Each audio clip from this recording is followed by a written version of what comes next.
and welcome back to MD Global Muscle here at the On the Rise Media Studio with me, your host, Giles Thomas. And we're joined by my epic co-host, episode 101, Jamie the Giant. Yo, welcome back myself. Yeah, Jamie, I sometimes I look opposite the table and I cry and I long to have my co-host back. So I think after all the prep's over, I think you've got to get you back in the studio, mate, please. Definitely, I would love to come back. But thanks very much for having me on again. It's always a pleasure to catch up and see what's cracking off. Mate, there is a lot of chatter, a lot of talk about you. Take it from me because I'm an insider. But there is so much excitement around your next contest because these pictures, videos you've been putting out, you know, because you put out a lot of content. You're on a lot of people's lips right now, mate. Yeah, you know, I've seen it, compared it to last year, there's definitely a difference. I think last year was always about kind of getting my name out there a bit. So when I competed again, I'd already jumped over that hurdle. People knew what to expect. They got the height out of the way. I'm going to tell people when I sign into registration this time, I was going to say to judges, please can you just pretend I'm 6 foot? But yeah, the feedback so far from the check-in photos and things like that have been very good. And you know me, Giles, there's no smoke and mirrors with me. What you see on the check-ins is what you get. So unlike a lot of people in this industry, you see a great build-up and then you let down. Yeah. I know I'm not going to let people down. Oh, man. So I mean, I'll be honest, mate, because I've been looking at the videos and because I look at your shithouse ones in the morning. The shitter in the back, because basically, to give some context, he does his videos out in the backyard, don't you, by your outside toilet? Yeah. Is that really an outside toilet?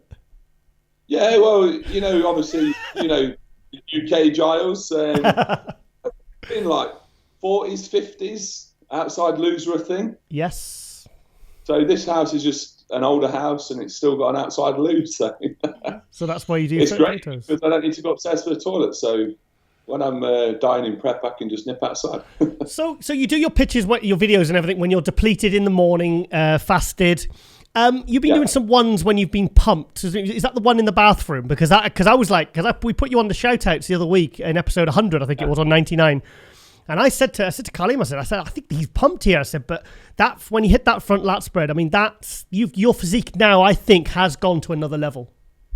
Yeah, so we learned this last year from competing that I can look very flat. Yes. But it doesn't mean that the carbs aren't there ready to go. Yeah. So what I do now is, because I'm always dry, like anybody, I'm always drier in the morning. So I'll send Jordan my photos in the morning to see condition at its clearest picture. Yeah. And I'll send him my post-workout pictures on push day, because that's when we're going to get the clearest vision of the look on stage after a pump up. So we're kind of getting full circle, because last year in prep, I think we was refeeding too often, which affected us and actually slowed down prep, where at the end we was chasing that tail a little bit. This time the refeeds have been much more well timed, because when I think I'm flat, and as an athlete, tired, depleted, saying to your coach, I need a refeed, Jordan's like, you're okay. So it's been a tough prep, but obviously the results are going to be apparent come show day. Mate, do you know what? Because I said on your Instagram the other day, I said, I straight away, because I know your physique very well. I remember when you were an amateur, you know, when you turned pro in Italy, to when, you know, you competed a lot. Because the thing is, we're so used to being, like you said there before, you were so used to being disappointed by checking pictures, and then all of a sudden you get on stage and you're like, oh, I was expecting something a bit more. But when you competed, the British Grand Prix in Spain, I think the general consensus is like, hang on a minute, he looks more impressive on stage than he does in these morning sort of prep videos when you're flat, you know? So I think we're so used to being, we used to being let down by a lot of athletes, but you're the opposite. You actually, because you kind of put yourself when you're flat and you video yourself and photo yourself. So it's nice to see, but going back to my point, I've seen big improvements in your shoulders, which makes your front lat spread even crazier. I've noticed your outer arms. Like I've noticed when you're doing, there's a lot more going on in your arms, mate.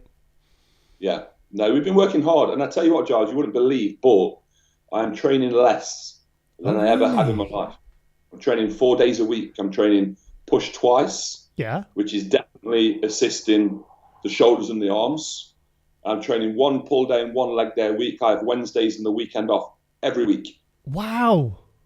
So I think that with my age as an aging athlete has definitely contributed to better recovery, more growth, and the ability then to put everything into those 4 sessions a week and not be tired. Obviously I'm tired, but it's definitely helped. Are you more excited about what you've gained in body weight or how your physique has changed since last year? How my physique has changed. Because I know that the visuals in my head look about 10 pounds. Yeah. But if I was to scale match that, it might be 3 to 5 at most. But there's, because you're asking the question, but I know there's a different level of maturity to the muscle. Yeah. It's a better looking quality muscle, and that I know is going to transcend when I get on stage. And just going to your point earlier that you made before, the reason why I feel I don't disappoint is because I know I look far worse by myself. Yeah. I need to be in a lineup to look my best. So it's great to go into a show never ever reaching your potential. So, what are before we started filming, you did something with your shoulder, and I've never seen that level of detail and tightness. Go on, do it again. Look at that. I'd be happy with that on show day. Seriously.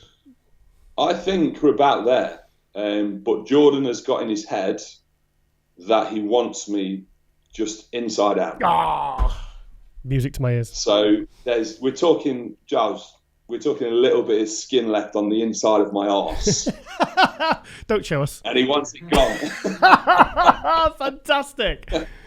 Yeah. So I'm excited. And the best thing is, because of the flight situation, I'm having to fly out to the Bahamas on the Monday. Yeah. When the show's on the Sunday, so I've got all week there to prep for the show. Good. I think that's going to be great as well, because you know what it's like, show week, like peak week, you're stressing, but what an environment to be in, relaxed, no distractions, no coconut drinks. I can't believe. I lifted my hand then. I don't know if you caught that on camera, because I was going to say with your coconut drink with your on the beach, drinking coconut cocktails. Shit. Wow. So hasn't it come around quick though? Because it just feels like the other week that we were talking about next year, and not now. Next year is here. Yeah. It's actually quite crazy, and I'm excited to do this show because it seems like a lot of people have left it late. Yeah. And I believe because of that, a lot of people are going to miss out on this year's Olympia that might have got there if they'd have pulled their finger out or anticipated these earlier shows. But I know for me, I was kind of thinking that I might get to Olympia on points this year, so I needed to give myself as much opportunity as possible. Right. So we've got Puerto Rico in the Bahamas. 2 weeks. 3 weeks after Portugal. Yes. And then I'm sure it's either 3 or 4 weeks after Portugal is Spain. So you're doing, I thought you were doing the British Arnold as well. Yeah, that is the plan. Shit. So you got quite a lot of shows then. I've applied, Giles. You need to help a brother out here, but I have applied for the Ohio Arnold. So do you know what? They'd be crazy to not invite you to the American Arnold. Did not have this guy in the show. Do you know what I think is going to happen? I think you're going to do Puerto Rico, because this is the first time you've competed in America. Because you did Spain and UK, and now you've already. A lot of. I'm telling you now, like I said at the start, a lot of people are talking about you, Jamie, and I think people now know who you are. I was chatting to Milos about you, and he was explaining you. I was like, does he even know who this guy is? And he went through your physique, and he's like, of course we know he is. He's this guy. We love this guy's physique. He's big, he's aesthetic. He's kind of you've really a lot of people are talking about you, and I think they're really going to be excited to see you over that side of the pond. Abroad, competing. So I think as soon as you get to Puerto Rico, I'd be very, very shocked if you were not approached or that was not locked in for you to do the American Arnold, because I think you'd be an amazing addition to the Arnold Ohio. I'd love to do it. And I think you're right, because it's all about not just the best of the best, but every athlete that gets invited kind of brings something different to the stage. Yes. So I'm bringing something totally different. And I think it's took this long to kind of forge a little bit of a reputation where it's now going to hold some weight. But obviously I've got to back that up. So I'm doing the work. Yeah. I'm not missing a beat. And I think we stand a very good chance of making a really good impact at Puerto Rico and then just rolling off that wave to the next one. I think you're an athlete. I think because obviously I followed your journey right from the start. You're an athlete, like saying certainly especially in the last year, that from competing your first time as a pro, you seem to be doing everything right. You seem to be putting out plenty of content. You know, you're very honest. You're connecting with people. You're making yourself very available for media. Your profile has just completely gone to the stratosphere in the last year, and you were already well thought of and well known, but now you've gone truly international. I think I wish more people would do this, but it's a job. Yes. A lot of people see it as an easy job, and that's the problem. They get lazy and they get complacent, and they think, well, going to the gym and eating my meals, that's what I've got to do. That's enough. But I was obviously brought up around people like yourself. I was inspired by people like Jay Cutler and Flex Lewis, and I was watching these coming up and thinking, wow, they're fantastic business people. Yeah. And I always saw, because I've got a family and a wife who is very, very supportive, but never ever lets me forget that this is my source of income and the way I provide for my family. Yeah. I make sure I tick all the boxes to make sure that not just during my career on the stage, but after the stage, I can provide a good life and good future. Yeah. So I guess my inspiration comes from not just actually competing as a bodybuilder, but being like a businessman and making this, making it a career. Yeah. Jamie, honestly, I got to say, you're doing everything right, because obviously I pay close attention to what you're doing, and, we speak and, had you on the show and everything in the studio and everything. And it's just nice to see an athlete doing everything how they should be doing it on all elements of being a pro, of wanting to get ahead, of wanting to push forward with their career, wanting to be successful, wanting to maximize their opportunity. And it's really nice to see that continual progression from you as an athlete and as an athlete really, and as a pro. Yeah, no, I appreciate that, Giles. And I think you'll appreciate this, by the way. Let me just show you this. Come on. This is my mouse mat. I love it. I love it. Still waiting for this COVID to calm down so we can go Comic-Con. Yeah. Oh, shit. Yeah, I forgot about that. Yeah. So I'm bagsing me, Batman. So what was I going to say? Yeah, so everything's all systems go now for the next few months for you then. Yes, definitely. Like I say, I'm all set for this one. I'll just quickly grab this because this is like part of the journey for the Bahamas. Okay. So this is my... Not Bermuda shorts, is it? Is that a shirt? That's a shirt. That was bought to me by my good training partner, the Viking, Josh Maley. Oh, nice one. Fantastic. I have my own Hawaiian shirt for the coconut cocktails. Oh, post show. That's gonna be good. Really, really good. Yeah. Right then. So, also, what's your reaction to all the kind of the recent media attention on you? Are you happy about that? I'll be really honest, Giles. And I don't want this to sound big-headed, so I've got to try and put it in a way where it doesn't sound big-headed. I feel as though I deserve it. Yeah. I feel as though my physique is good enough to hang with certain individuals, but because I am different, I'm just a little bit misunderstood, not quite accepted, and by some people looked down on. Why? What way? Because I'm not big enough, which is very strange because I'm obviously very big. Yeah. But as bodybuilders, as critiques as well, you've got to pull people's physiques apart. But I know there's a lot more pros than cons with my physique. And I think I'm at that level now where hopefully, I know there's a weakness in the hamstring, let's say, but there's a hamstring there, and that's complemented by a big quad and a good glute. Jamie, I was about to say actually before, I've seen improvements in your hamstrings as well. I've seen improvements. Yeah. I've definitely seen noticeable improvements in your delts, your arms, and your hamstring drop. Yeah. So I think what I was trying to get at as well is, for a long time, I know how hard it is to build a physique at this height. Yeah. So I don't need appreciation. I don't need like gratification, things like that. But sometimes I have wished in the past that people actually understood how difficult it has been to get to this level just now, and to continue the progression. So now I'm getting some media coverage and people are praising my physique. It's kind of like a relief that finally we're getting somewhere. Yeah. If that's the best way to probably put it. I mean, 2012, you were classic. Yeah, exactly. And on stage at 200 pounds. You're 100 pounds heavier 9 years later. Yeah. Shit. Yeah. So, wow. That is the work that's gone into it. And like you said, you feel like you've saw me kind of evolve and get better at this. And I have. Yeah. I've just taken it more seriously. And I literally, to the point now, I don't miss a beat. I have a job to do. And I want to say, and I want to be the best at that job that I can be. Yeah. And that means waking up at 4 or 4:30 in the morning, getting my food in, getting my training done, not missing my supplements, making sure I get enough rest. That comes with sacrifices. But I also see this as a short-term career competing. So for me, the sacrifices short-term are worth the long-term rewards. Yeah. So I mean, obviously, you and Jordan have obviously spoken about realistic what you hope to achieve this year. What's the kind of you said before you're hoping to get through to the Olympia? Yeah. Is that on points or on a win?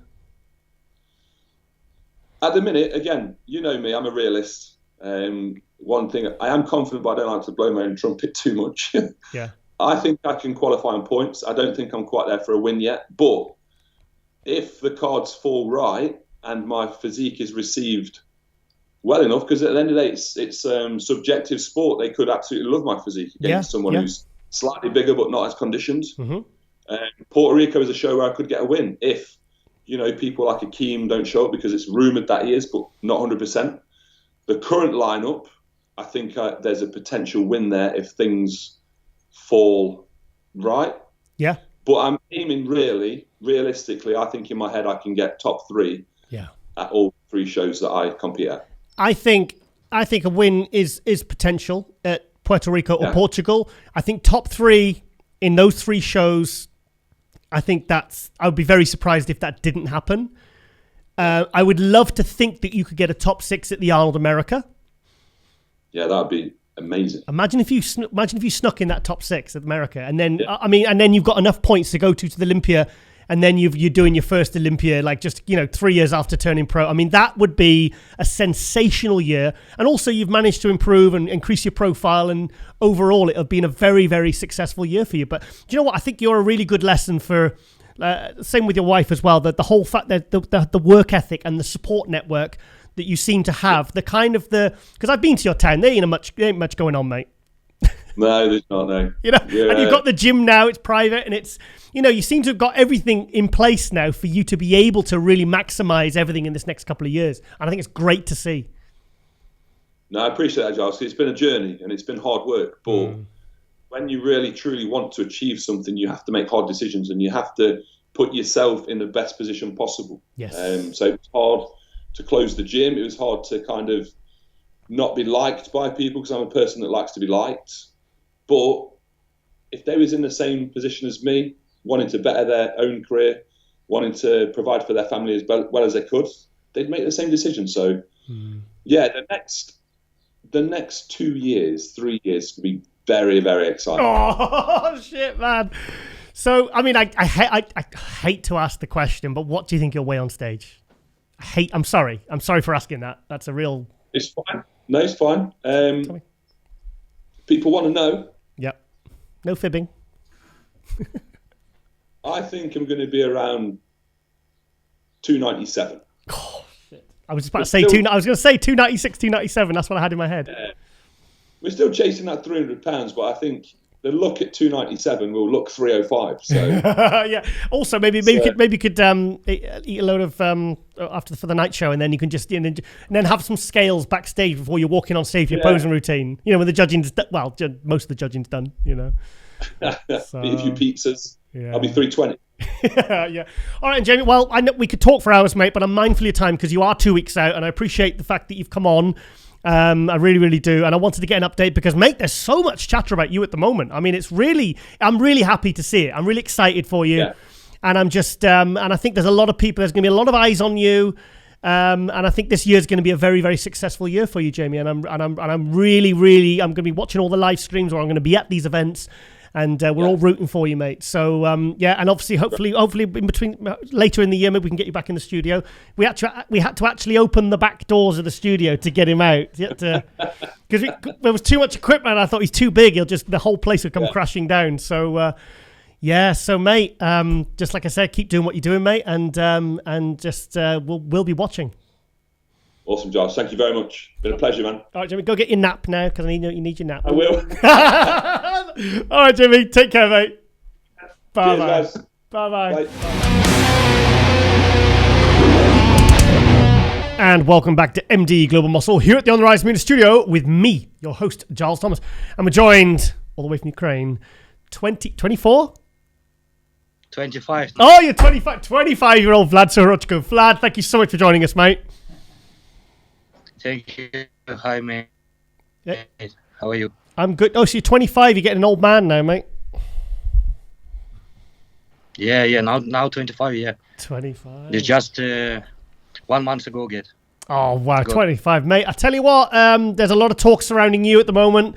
I mean, you've been posting these videos and photos, and it's just.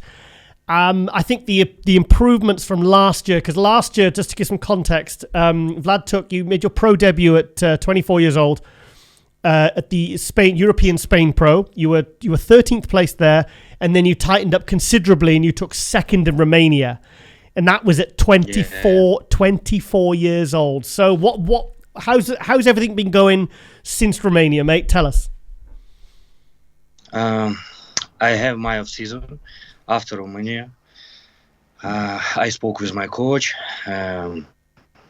We make plan for this season, and I have off season like 5-6 months of season, and on this time now I still preparing to competition.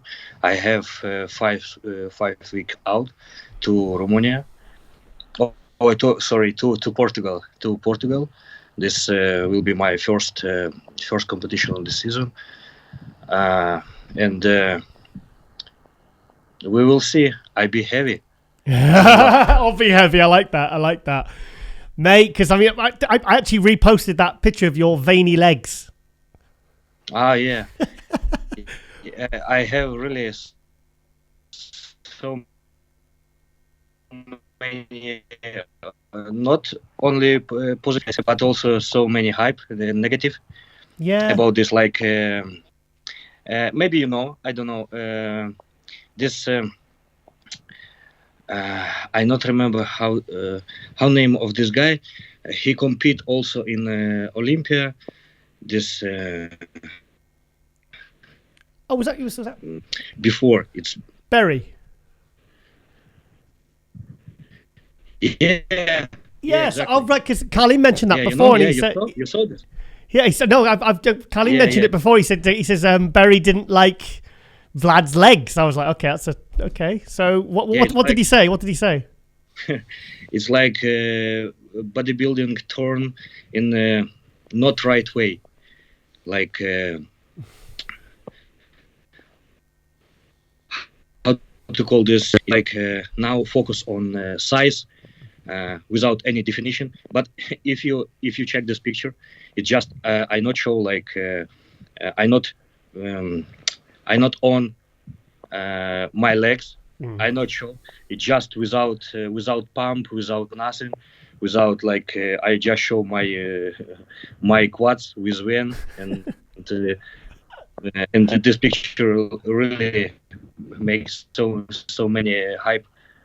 I know. And have so many haters. I couldn't believe it because I was like, okay, that's just, I mean, you just come out of the shower or something? Because like the hot shower always brings out the veins. It's after physiotherapist.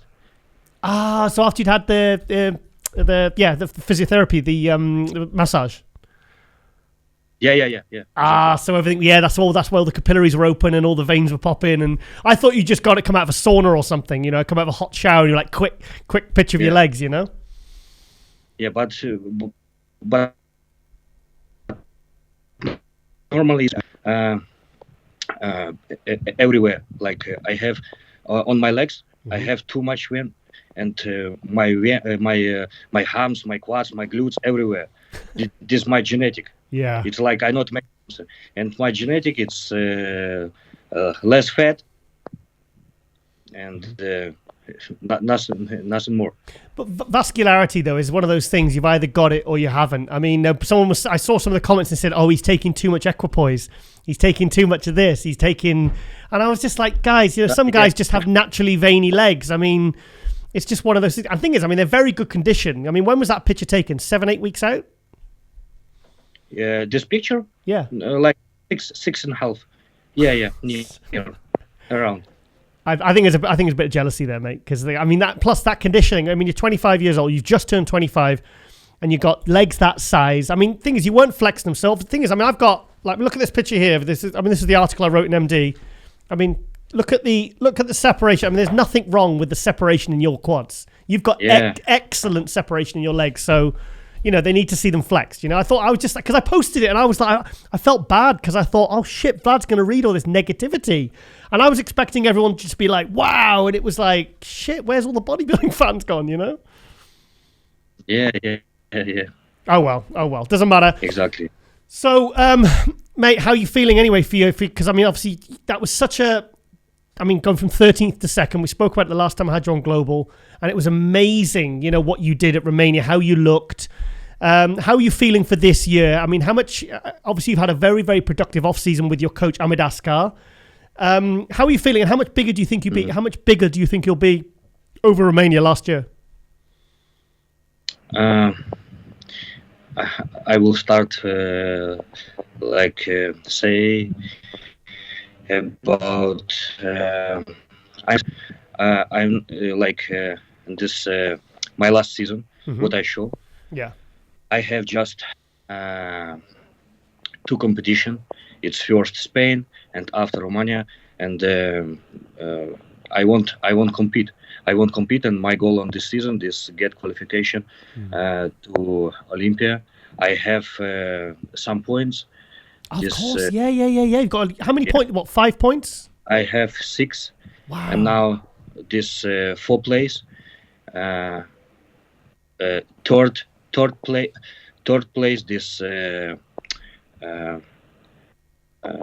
how to this Mohammed? Yes. No. First place. It's Mohammed Elmam. Yes. So I think he has 15. Is it 15 or 11? Yeah. 15. 15. Yeah. So he's at the top of the leaderboard, isn't it? Because the first 3 in the point system qualify through to the Olympia. So I've spoke to Mohammed about this. He's really keen. He's going to keep doing more shows just to make sure that he gets in that Olympia. So that leaves 2 spots that you're trying to chase now. I like him. He really fighter, and he make everything for this. And I know about how he make this. This for him also not easy, but he give for this everything. And I give 100%. This season he will be in Olympia. Yeah. It's 100%. Second place I not remember which points who have. Third place it's Hassan Mustafa. Oh yes, yeah. Well, he's definitely. I think he's shutting it down now. Yeah, and fourth play. This it's mine. Yeah. Oh, so you're 4th. We will see now. So you're 4th in the point system. Yeah. Fantastic. Oh my God. Top 3. Yeah. Top 3 get. We will have qualification to Olympia this season. because of course Romania was after the Olympia last year, so it's giving you points. But that's the good thing, is it's giving you points because you've already competed. As far as they're concerned, you've already competed this season by last year's Romania because it was put after the Olympia. So you're already in a good position. So you're doing Portugal, Vlad. Yeah. So you're doing. Sorry, I just broke up a little bit there. Yeah, huh? You're doing Portugal. Do you have any more shows planned? Right now, I can say just about Portugal. I must show my best, and my goal, I can say right now, this will have directly qualification to Olympia. Oh, not with points. Oh, you want to get through on a win? But we'll see. Yeah. Can you imagine though, like 25 years old, and you're technically your first year as a pro, and you go into the Mr. Olympia. I mean, that'd be pretty cool, wouldn't it? Yeah, but we have much athletes who compete in this around this age.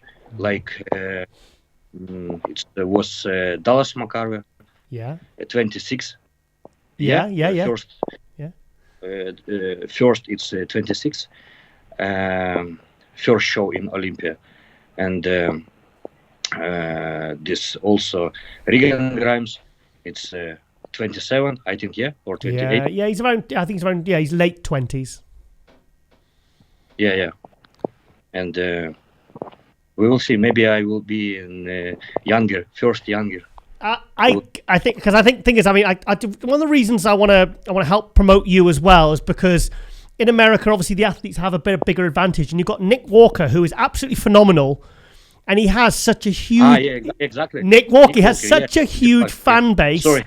And I just feel like, hang on a minute, what about the other guys like yourself, that are actually younger, every bit as good, that really, I mean, we've seen all the pictures, we've seen the lead-up pictures, and I just think, guys, don't forget about Vlad, because, he's younger, he's bigger, because you're taller, you're bigger. So I think, know what it is? I think we want to see the new blood. We want to see the new faces. We want to see you going up against Nick Walker and Rafael Brandao and Regan Grimes. We want to see these 20-somethings at the Olympia because, you're the next generation. Yeah, I know. And I can say all these guys have good potential. Yeah. And no one can say nothing about this. Look, about Nick Walker, really, I know this. I saw about how he competed and which he make in last competition and take first place, get qualification to Olympia. I also saw and I see all time how he trained. It's not like for Instagram picture or Instagram video, just for making content. And he really focused it and train hard and make everything for this. And he 100% he deserve be in Olympia this time. So you got America's best, and then you got Europe's best. 20-somethings. You versus Nick Walker at the Olympia, mate. How cool would that be? Yeah, this is good. It's like, I'm feeling that one. I appreciate your words, and we will see everything. Just now, first step, and focus it only about Portugal. Yeah, and after this, we will see what will be next. So you're prepped by Ahmed Askar from Kuwait. So have you had are you planning to go out to Kuwait in this next few weeks, or are you staying in Ukraine? I hope all guys from team hope about this, and this right now it's not easy because embassy from Kuwait not give visa, right? And this country closed now. This more than 1 year. It's like 1.5 years, and no one can come inside. It's so hard, really. If you remember, come really preparing to last Olympia, with Brandon in Kuwait, but it's also was so hard for getting visa, and still we will see. We will see now which time embassy will give green light, and we can come to Kuwait to prepare him. Yeah. I hope last 2 weeks, if this will possible, I will come to Kuwait, and from Kuwait we will come to competition to Portugal. Good. You just so literally right now you're just focusing on that one show. You're zeroing in on just Portugal, not Spain or the British Arnold. You're just focusing on that one show because you want to win it and get through to the Olympia. Yeah, exactly. Yeah. Exactly. This is you can. I can't say right now about another show, because this first goal is about competition, get qualification. What will happen after will happen after. We will see. Yeah. And we'll make a plan after this. Everything can happen. I can't say right now nothing. Yeah. I come for show my my best version, my best shape, and right now this 5 weeks out, and like I have good condition for this time. Yeah. Yes, I saw the pictures and I thought you are ahead of schedule, I would say, on your conditioning. So I think, your conditioning at Romania was absolutely phenomenal. So just for the sake of the viewers that might not be familiar with you, what's your height? 178. Is that 5'10"? I can say. Okay. You look tall. Yeah. So what are you weighing now then, mate? What right now? I know. For example, if you not understand with centimeter, for example, Nathan 176, and I'm higher than him 2 centimeter. Oh, so you're about 5'9", 5'10". You're about 5'10" then. So what are you weighing? What are you weighing now in kilos? 120, 129. How much? Sorry. Say that again. 120, 129. 120 kilogram. Sorry, how many? Sorry, say that again. How many kilos? 121. Yeah. Kilogram. Oh, sorry, 121 kilos. Because I kept hearing you say 9. 121 kilos. So you're about. So that's a big unit. That's like 265 on 5'10" at 25 years old. Shit.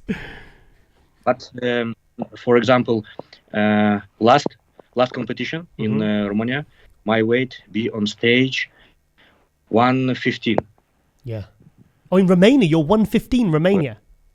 Yeah, 115. But this short of season, like 5-6 months,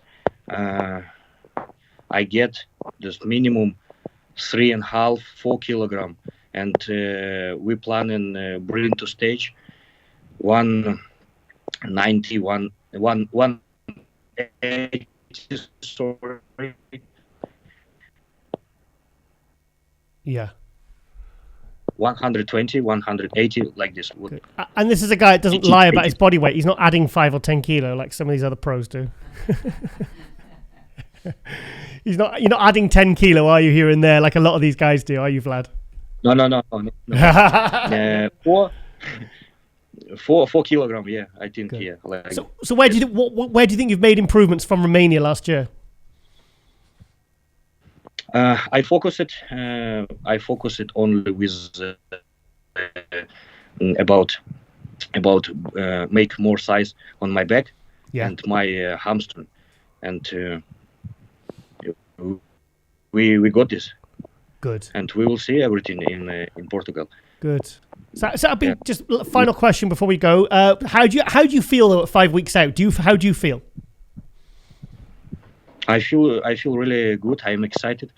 Like before, it was when I on preparation. When I not have my pro debut, I preparing just for pro debut. It's just 5-6 weeks. you don't know what weight for you on stage, because you not compete. You not compete on this level, and you don't know what will happen. But right now I can understand. I'm give 100% every workout, with every meal, every like this. I can say what this discipline, what I have right now, I not have before. Really? It's for sure. And now this about everything, really, about all points, about food, about training, about mind also. Because for example, 5 weeks out, before I think like, oh, this is like 1.5 months. I must wait. I must make this. But if think like this right now, it's just I have 10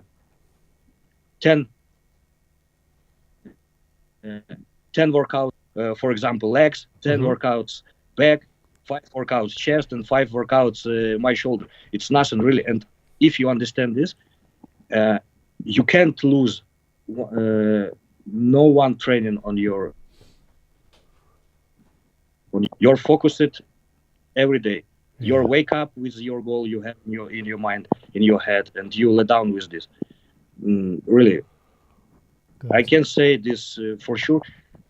With this motivation, with this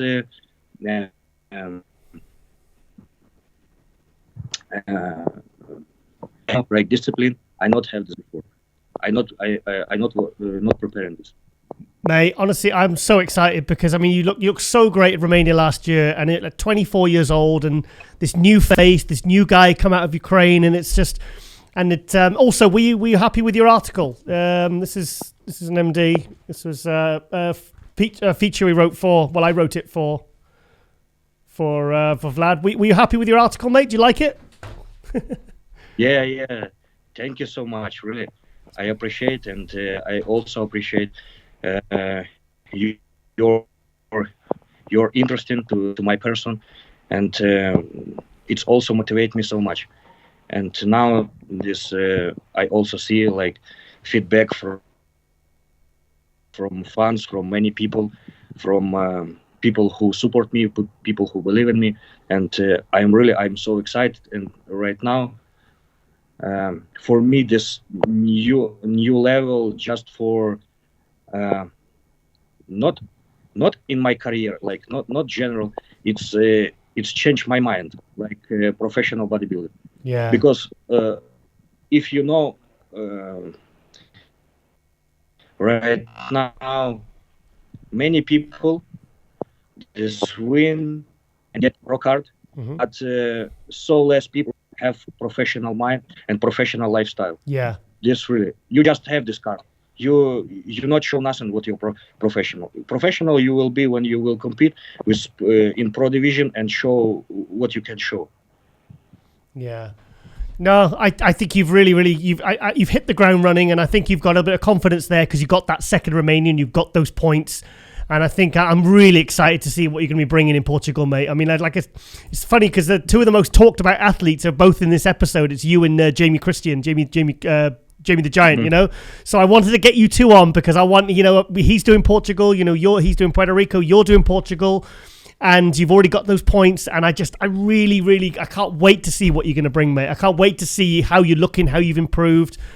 And because, like I said, it's there's so much attention on some of these other guys in America. I just think don't sleep on this guy because he's working hard and he's with the Oxygen crew and he's focused, and it's yeah, I'm really, I can't wait to see what you're going to bring, mate, in Portugal in just 5 weeks' time now. So, yeah, absolutely, I'm buzzing, mate. I'm buzzing. So, Vlad, I'm gonna let you go, mate. And I wanted to get you on for this update, and I'll be watching, and we'll be watching the live stream and rooting for you, mate. And I really would love to see you at the Olympia.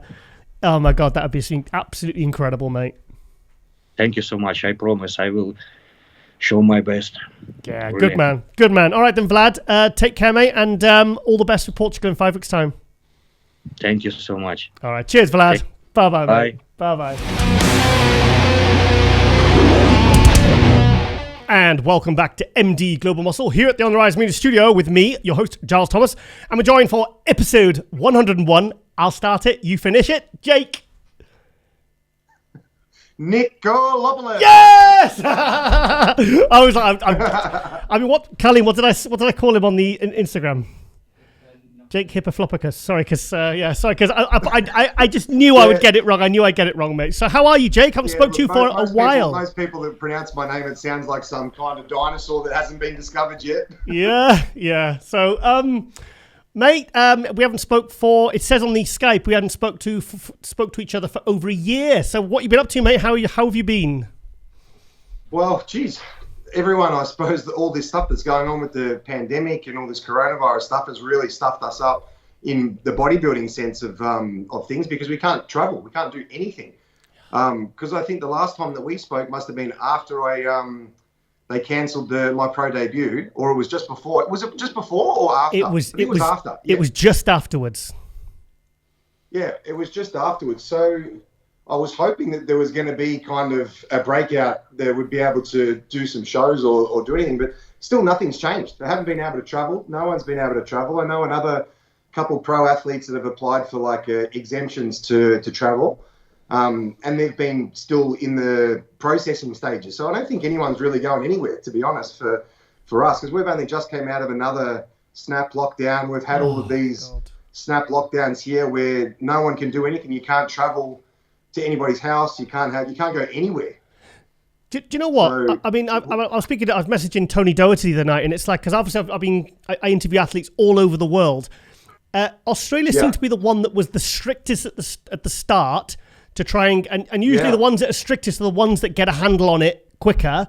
But like, I mean, I'll be honest, mate, the rest of the world has kind of opened up now. And I think Australia, New Zealand are the two that are really still in this real kind of really strict setup. What is going on? Why do you think this? Why is this still so strict? Well over a year on. Look, we're all kind of scratching our heads, to be honest with you. I think it's kind of like got to the point now where everybody is really turning on our governments and our leaders, because it just seems like the thought process behind everything is just so backwards.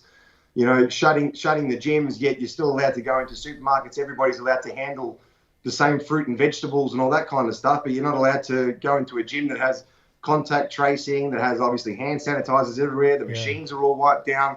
So I think everyone's just kind of had enough with being cooped up. You know, I can't really see there's no positives coming out of this. Like, because we're all still hearing the same thing, that the elderly and the people that have underlying illnesses and stuff are getting sick. And we're seeing things every day. I'm not a conspiracist or anything like that. I don't believe in a lot of conspiracy theories, but there's just so much evidence now, and factual evidence out there that, you know, these masks aren't, you know, doing what they said that they were supposed to do, that you can't catch it unless someone actually is symptomatic. Like, they're trying to say that if you're asymptomatic, you can catch it from someone that's not sick.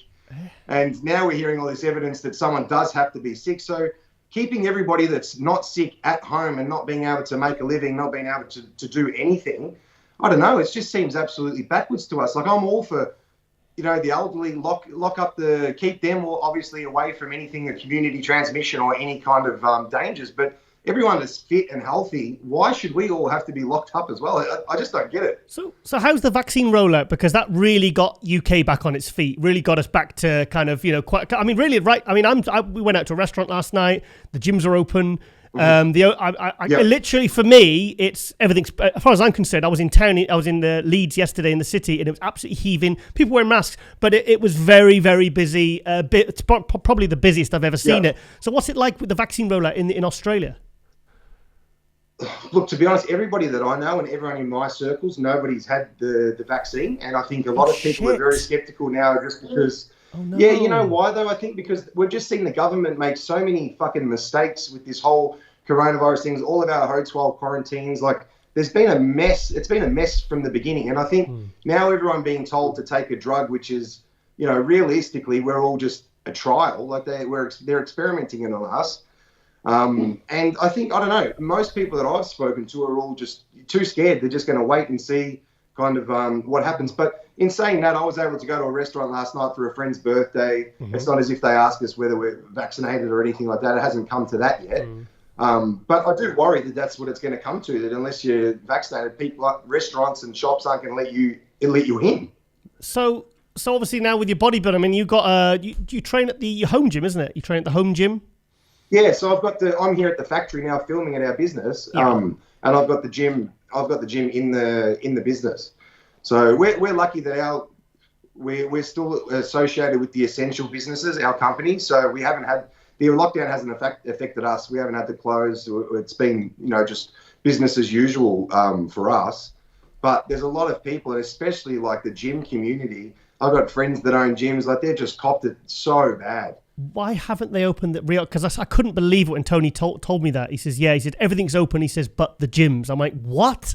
I said, "This is a year on now." I said, "This is ridiculous." I said, "Why are I mean, because he's been on the national news. I've been keeping up on his Instagram, and I mean, he's been all over the place campaigning. It's like, guys, why? I mean, I can't believe that the gyms still haven't reopened. It's crazy. And that's got all of us baffled too, because it's like we know what gym owners are like now. Gym owners, ever since we had even the first wave, like last year, they are just they're so strict with all of their deep cleaning. They've got spray bottles, hand sanitizer, like on every single station almost. When I go to the supermarket, you've got people sneezing. You've got people that don't even have their masks. They're just wearing their mask around their neck. It's not even covering their mouth or their nose. And everyone's touching the same fruits and vegetables and all the deli items and things. So it's just like it sounds just so backwards to me. And I understand where Tony's coming from. One of my friends, Aaron, he's got a gym as well, and he stayed open the first lockdown. They had police raid the building and stuff like that. Oh my god! Well, we got Nathan D'Asher doing that in the UK.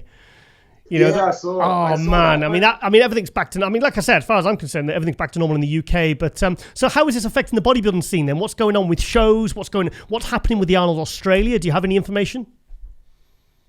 So not really. I think the bodybuilding scene here, obviously, the amateur shows are going ahead. So they've got their season B, which is going to be October. Okay. And that's going to be going ahead.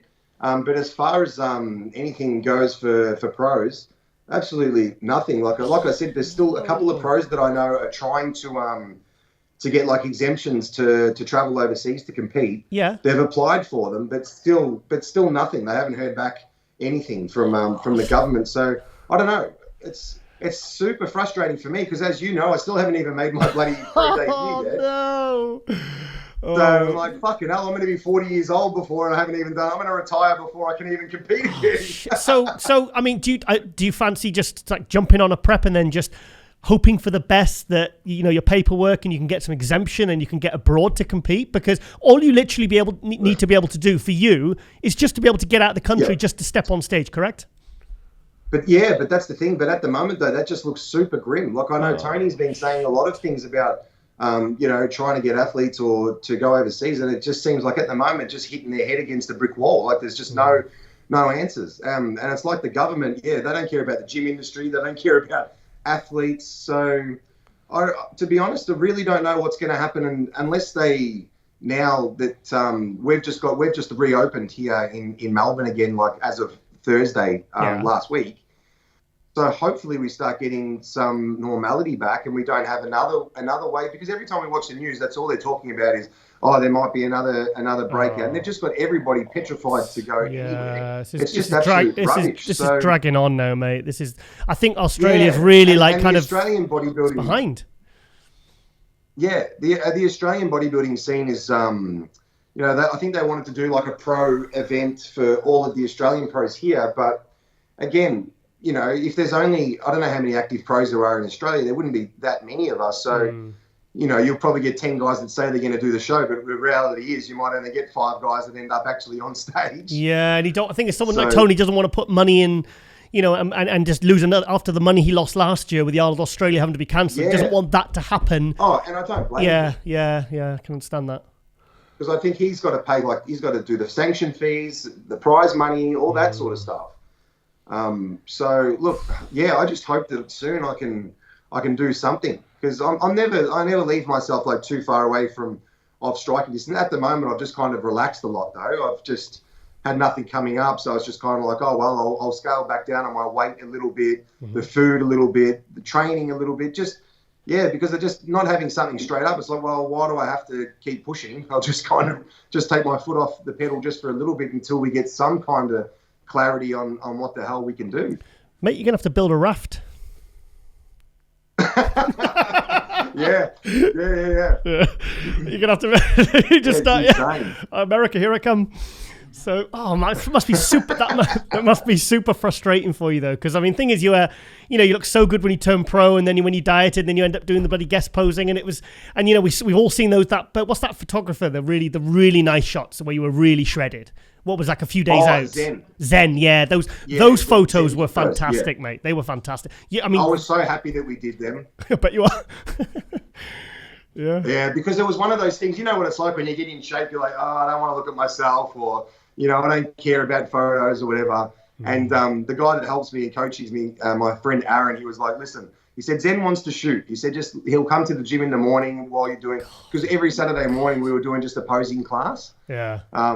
So the guy that was teaching me to pose, Johnny Barles, you would have seen him. He does he's on stage for all the Tony shows, bringing all the body athletes on and off the stage. He was my posing coach. So when Zen came down at 7 o'clock in the morning for our early morning photo shoot, I honestly didn't think anything of it. And as you know, you've got ready for comps before. When you're in condition, you never think that you look any good. Jake, imagine if you were tired now, and then like you're one of those guys in the gym in 30 years, and it's like, oh, I used to be a bodybuilder. It's like, and you didn't have those photos to prove it. You'd be like one of those bullshitters, you know? You'd be like, oh, I used to be like you, mate. I used to be a bodybuilder. Yeah, you're crazy old Jake there, like rambling on again. Oh, I've got pictures. Look. Yeah, exactly. Oh man! So no, I was absolutely rapt that we got to do that, because we did like 3 shoots, 2 shoots leading up. Yeah. And then obviously the show was cancelled, and that didn't go ahead. But what do you do? It's just the circumstances are just everything just feels very strange. Because this feels like we're having the same conversation a year later, where the rest of the world has moved on. It's really kind of got back. Everything's kind of got back to normal. In most countries. I mean, America, and the shows. People like in was it New York Pro or something? People weren't even wearing masks, and it's like almost like everything is completely back to normal. They're still having cases though, right? But they're just not locking everybody down. Yeah. Oh, because I've heard a few friends that are overseas in some European countries, they're still having cases every day, but they're still not telling people that they have to wear masks or lock down. That's what we should be doing. Yeah. So have you been following the pro scenes in 2021 so far? What's your thoughts on the shows that have happened so far with the new faces and who's won what? What's your any thoughts? Who won? The most recent was it was that Justin came second, and who came first in the most recent?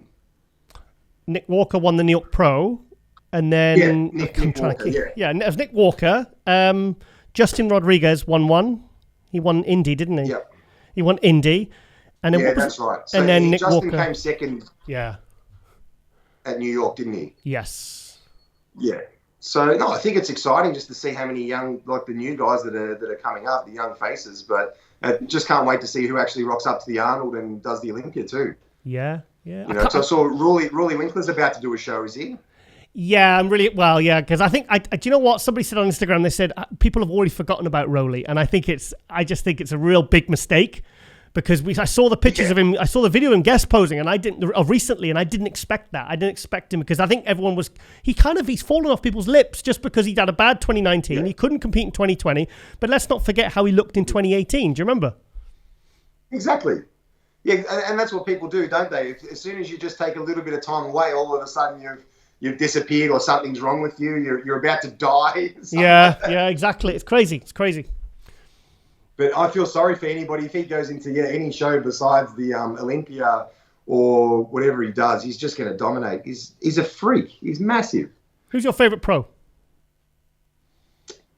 Current? Brandon Curry. Current? No. Are you saying current? Oh, yeah, sorry. I thought you said Curry.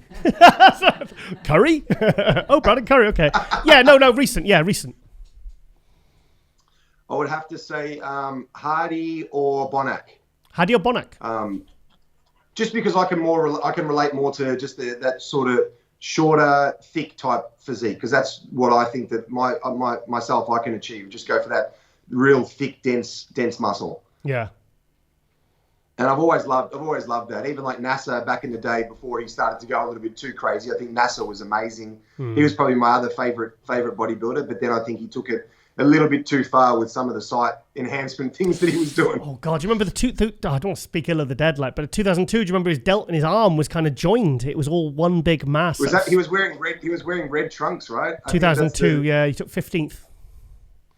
Yeah, that's what I mean. And he was, before that, the older videos of him and all the older photos. My God, he was insane. Yeah, I remember seeing him at the 1996 British Grand Prix, and Dorian wasn't his best there. And I tell you what, and Nasser kind of just filled out after the Olympia, and Dorian just kind of, I think something happened with diuretics, or he was sick, or he was puking up backstage, and he kind of just flattened out, and Nasser just got fucking huge. He was absolutely so freaky, mate. He was so freaky. Yeah, so thick. Yeah. Absolutely crazy muscle bellies. But they would, I reckon, Bonac and Hardy, just because Hardy to me is just so conditioned. He's just so hard. And if he keeps on improving on that, like, where did Hardy play second at the last Olympia, right? Or third? Third. No. What was he? Third. He was third? He was third. Yeah, third twice. Yeah. Must have been. Oh, fourth. Sure, sorry. He was fourth last year because Bonac was fifth, and in 2019 he was third. Yeah, right. So I can see Hardy one day. It's a big call, but I can see Hardy winning an Olympia title. Do you? Yeah, 100%. I think so. I think if everything works out well for him. I don't think he's brought his best to the Olympia either, because if you look at what he brought to Vancouver in 2019 or San Marino in 2017 that I was at in Italy, I mean, that, to be honest, I think that would be, I think he'd give Ramy a real run for his money. Yeah, and that's the thing. And I think that he's just got so much muscle, and he can bring that crazy, freaky condition. Yeah. I was really impressed. with him. The last Olympia, every time I've seen him, I've been impressed with him. But yeah, there's not much else to go off. All the guys at the last Olympia, there were so many people that missed out on it too. Yeah. It was good to see Phil back, but it's going to be interesting to see whether Phil, what he does now. Have you seen all the other outlets saying, because he's been teasing on his story saying, I'm 8 weeks out, here I am, and is it a tricep? Yeah, I saw that. What's he up to? Do you think he's pulling a Kai on us, or do you think he's actually seriously going to compete? To be honest, I like to stay away from these things, but I'm going to bring it up. Yeah, to be honest, I think he might just be staying relevant. I think he's just doing like the Kai Green type thing, just teasing. Oh, Phil, don't do it. I don't know, because I don't know. I suppose I've never been there. I can't say been there, done that, but that mindset, I suppose, of stepping away from something, it's hard. But it's like you've got nothing to prove. Like you've done it all. Everybody respects you. Everybody appreciates what you've done. But it must be very hard for these guys that have been at the top for that long to step away or not be still looked at as the champ. But I don't know. Whether it's Ronnie Coleman, Phil Heath, Lee Haney, like they're still champions. I don't think anyone, whether they keep competing or not, they've done what they had to do. Well, here's a question. If I bring up the name Ronnie Coleman, how many people do you think would say, oh, is that Ronnie, the guy who came fourth at the 2007 Olympia? They say, no, that's the 8-time Mr. Olympia. Like exactly Phil, I think Phil was a bit down after the Olympia. That's the feeling I got, the impression I got. He went a bit quiet, and I just thought, is he, I didn't want him to feel... Because I was so excited and he brought so much excitement that he came back. But I think maybe he was focusing, I don't know, I'm guessing because I haven't really spoken to him properly since. But I'm thinking maybe he was like thinking, I'm third, or, rather than like I'm 7-time Mr. Olympia, because that's what he'll be remembered for. Yeah, that's what I mean, which to us sounds crazy, because it's like you've done what you've had to do. You've already reached the pinnacle of bodybuilding, and you've been able to maintain it for so long and be successful. So I don't think if I'm looking at his physique now, it's like, okay, it's definitely not what it was when he won his first Mr. Olympia titles, but no one's expecting it to be. So I don't know. Maybe it's the people that really know bodybuilding that don't care, and maybe they're more just worried about these idiots on Instagram that are, in their mum's basement writing hateful comments. Like, who cares? Who cares about them, I tell you what, though, if I was Phil, I would love to win an Arnold, because that was in 2010 when Kai beat him, and I didn't think Kai should have. I think because that's unfinished business there, isn't it? I mean, maybe because he's won the New York Pro, He's won the Olympia 7 times. He's won everything else. I'm sure he would love to end his career with an Arnold win as well, and I would love to see that. And a proper Arnold winner, like an American Arnold. Yeah, and that would be absolutely amazing. And I don't think that it's not. So many people knocked him on like, condition, this, that, and the other on the last Mr. Olympia. I saw some things, and it's like, for me, he looked exactly like his old self. It's like, okay, the midsection was better, I found, than the previous time. Yeah. And he's obviously working on that. And I think it's not as if he doesn't know that. So everyone that says, but his midsection, it's like, well, hello, everyone, we're not blind. But I think Phil is getting it more and more under control. And if he does the Arnolds, that'd be amazing. That'd be such a great way to finish. Such a great way to finish. Yeah, I would love to see him win an Arnold, and I don't know, would he? He would have to do the Olympia, wouldn't he? If it's only a few weeks afterwards. What would you do if you were Phil Heath and you won the Arnold in September? You won the American Arnold. Would you then go and do the Olympia, or would you just go, right? I'm just going to drop the mic and leave it there. That's it. I'm done for the year. What would you do? Nah, like I said, I don't think. I would do the Olympia 100% because I don't think, your mindset there. It's like you've already won them all. Like, so just keep doing it. You just do it for the fans then. Yeah, but I don't know. If I was Phil, I don't know what I'd do. If I was Phil and I won the Arnold, I mean, it's very hypothetical. But then would he think, oh shit, do I want to get second or third or fourth at Olympia? Do I want to go out on a high with the show I wanted to win, the only one of the full set that I needed? I don't know. It's a tricky one. Oh well, I suppose we can speculate till cows come home. Do you go out on a high? Do you go out on a high based on other people's thoughts of you, or do you go out on a high just of you just doing the show just because your love and passion for the sport? I don't know. Yeah, I suppose even if you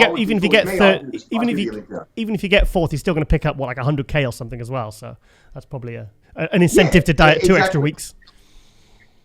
Yeah, and I suppose even though the bodybuilding lifestyle is as demanding as it is, if you're not doing it, and when you fall out of it, like even for me now, like all I want to do is really kind of do a contest prep. Yeah, I just want to start prepping for something because it's like far out. You feel like it's almost getting further and further away. It's like I just want to go back into that regimented lifestyle again. Yeah. You kind of miss that, and there's nothing else that can really keep you as occupied as a bodybuilding prep, Absolutely. Even at work, I'm busy at work. We've got the baby that's only 1 year old. She's only 1 now. Like, there's a lot of things in my life keeping me busy, but nothing is as strict as regimented as like a bodybuilding prep to really keep me focused. I was just about to say, maybe you could knock out some more kids. Well, apparently in lockdown, that's what they're saying. Everyone's had so many kids in lockdown now because they've been at home with their partners. Funny that. Locked up. Yeah, I've just watched a lot of extra Netflix. Well, I've seen Your Beautiful Woman. Yep. Yeah. I don't think you guys were together the last time we spoke. Oh God, yeah. A year. Yeah. But it must be that glow and happiness about you I can see on the camera. No, it's just makeup. Right. So the main thing I want to talk about is your new documentary that you've done with Gary Phillips, the Australian Brit that's moved from Britain to Australia. Tell us about how that came about. Just tell us all about it. Yeah, because you guys have known each other for a long time, right? God, since 94, 95. I used to work for the same. Wow. We used to work for the same British magazine. He used to all do the photography, and I used to do the photography and articles and stuff. So yeah. I've known Gary donkeys years. Because I've seen all the photos. He showed me all the photos of him like backstage in Arnold's like almost every single year. I think he's only missed like 1 year or something. Yeah. I think he's been to every Arnold since the early 90s. I think he was a regular fixture because he used to do the report in the British magazine. So so Gary Phillips. So he's now gone into documentaries. He did the one for Chris Cormier. And he's Flex Wheeler. His company now, it's called Muscle Vision. His company now. Oh wow! And he's done the Flex Wheeler doco. He's done the Cormier latest documentary. Mine. Mm-hmm. And he's doing Lee Priest's documentary too. I'm filming for that. I think in a couple of weeks, they're interviewing me for Lee Priest's new one, which Gary's doing. So. Oh, fantastic. So tell us about yours, though. Yeah. How did it come about? Did you enjoy doing it? Tell us. Yeah. So I've known Gary for a long time too, since I was a kid. I started competing when I was 18, and Gary took photos at my first show. Wow. So he's known me for like over 15 years as well. And it wasn't so that's why it was so good when he approached me after the 2019 Arnold's, when I won the amateurs and got my pro card. He and so there's another guy, Darren Petty Films. So they worked together just on my documentary. The other documentaries, Call Me a Flex, they're just Gary's. Yeah. But so Darren and Gary worked on mine together. So after 2019, they gave me a call, and they're like, "This is our idea." They said, obviously in Australian bodybuilding, they said no one's really come up as a junior and done all these shows with NABA and travelled overseas and all that sort of stuff, and more the history with a lot of the prominent figures in Australian bodybuilding too, like Sammy Ioannidis. He was like 3-time Mr. Universe. I remember. Yeah, so he took me under his wing when I was like 19. So there was just this story that they kind of put on the table to be told, and I was just kind of like, okay. I said, and it was their idea, and I was really blown away that they even contemplated it in the first place. So to have two people sitting down telling me that they wanted to do a documentary on me was pretty awesome. So once we started filming, oh God, they had all of the footage. So Darren had all of the footage from 2019. So Arnold giving me the pro card, like all of that stuff. Yeah. So then obviously I sent them all of the footage from when I was a kid, when I was before I even started training, when I was posing, in my parents' house and stuff like that. All that kind of stuff. So they interviewed my mum, my dad, Sam Ioannidis, Lee Priest, Tony Doherty, one of the head judges, Michael Booner, my posing coach. Like they interviewed everyone that there's kind of been a part of the journey over all of the years. And it was really, really cool to be a part of. I wasn't allowed to sit in on any of the interviews to actually know what anybody said. So really? They kind of kept...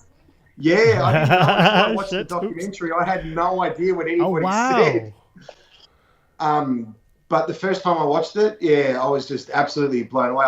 It was really emotional for me to watch, because it's, I don't know, somebody actually putting that much time and effort into my life and everything that's led up to that.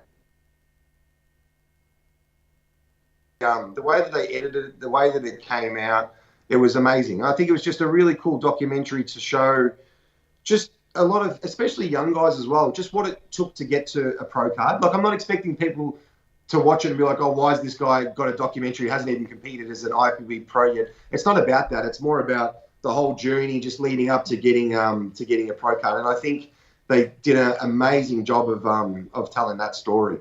I can't imagine what it's like to watch something about you that's been made for obviously for other people as well, but to watch, because I was at the Dorian Yates Generation Iron premiere, and I was sat directly behind Dorian, and I spent half the film watching his reaction, just watching him, because it was the first time he'd seen it, and he sat there with all the people that are in the film.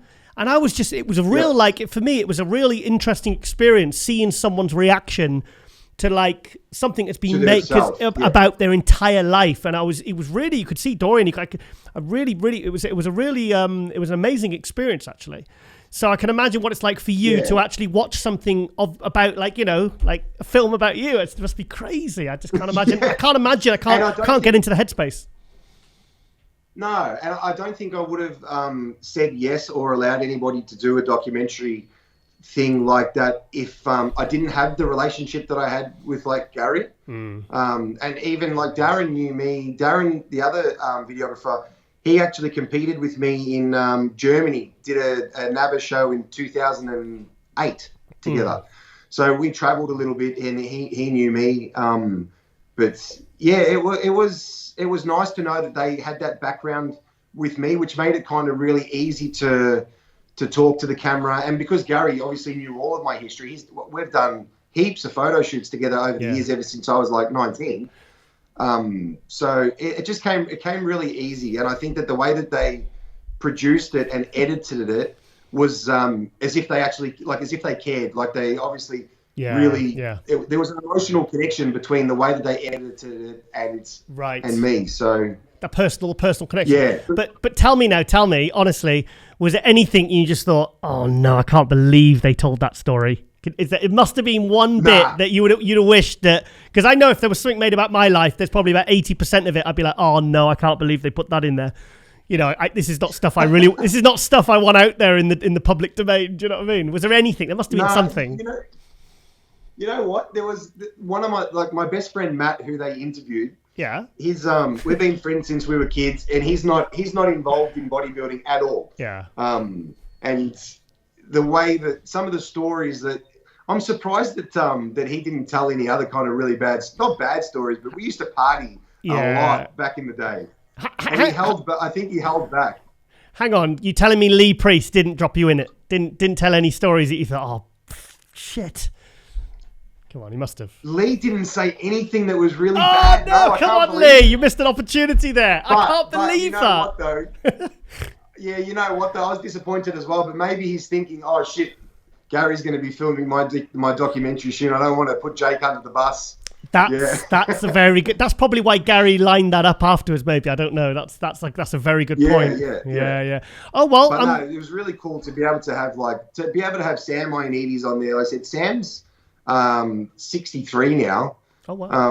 And just the history that me and him have had over all of the years, and him taking me under my wing when I was a kid, it just played such a huge part into shaping where I am today, because I could have gone into a completely different bodybuilding scene with all of the other coaches that were just putting young kids on, obscene amounts of drugs and, just giving them bad information and things. But Sam was just always, because he used to train with, he was good friends with Steve Reeves. He used to train with Tom Platz as well. Like he knows all of them. I remember I remember on your Instagram when you said there was a post of you as Sammy, and he said Sammy taught me about true hard training.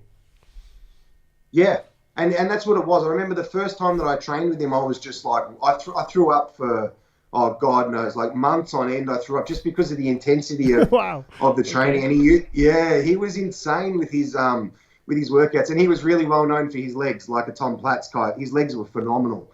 Sam's legs. I remember. And he was just one of those bodybuilders that was just like built for the squat. He could just amazing squatter. So how's your training going now then? Is it going well? Yeah, everything. Look, like I said to you, it was a good opportunity for me to just be like, okay, well, if there's nothing coming up, I might as well just scale back down a little bit, because I was up at 125 kilograms, only like three months ago. Yeah. How tall are you? I am 172 centimeters. That's so what's that in feet? I don't know. It happens every single time I interview someone. They tell me their height and they tell me in centimeters. It must be. I reckon it would have to be 5'8", maybe, Giles. I was going to say 5'8". Yeah, maybe something like 5'8". So 125 kilos at 5'8". It's not small. It was, I think I just kind of felt like, all right, I'm just going to have a little bit of a break from that weight and just come down a little bit. So I scaled down on my portions of my food a little bit for a while, and just feeling a little bit better, lighter for a little while. If there's nothing coming up, I'm just kind of like, well, what's the point of staying that heavy? Yeah. Plus training's always... You're a very detailed, conditioned physique anyway. So to maybe blow up that much is it really going to benefit you like now, really, or in the future? No, look, I think for me, like I can comfortably sit at like 119 kilos. I'm about 119 kilos now, so it's not as if I've lost a stack of weight. But you can just definitely feel it, like walking around, even though it's only like 5 or 6 kilos more. You can feel it, like just every day when I'm moving around, I'm like far out. Like if I don't have a show to prep for, I might as well just, go back to, because I'm always running up and down the factory. I'm busy at work. Jake, I was just about to say, you've got a very manual job and it's very active. So I'd imagine that extra weight, it kind of, plus it's quite hot where you live, isn't it, in Melbourne? Well, not now. We're winter now. Oh God, it's freezing. It's back to okay. Yeah. We've only just started winter, so it's only like 8 degrees at the moment Celsius. Really? Wow. Okay. And the mornings and some mornings are 0 now, but it doesn't get sub-zero.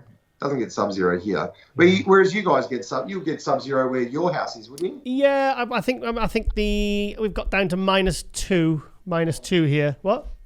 -4. Well, I don't know where you're living. -2, I think. Stand corrected. Yeah, sorry, sit corrected. Yeah, -2. But 0 was we had that just probably a few weeks ago. Actually, it was snowing about 2 or 3 weeks ago. Yeah, right. And now it's bloody 23 degrees.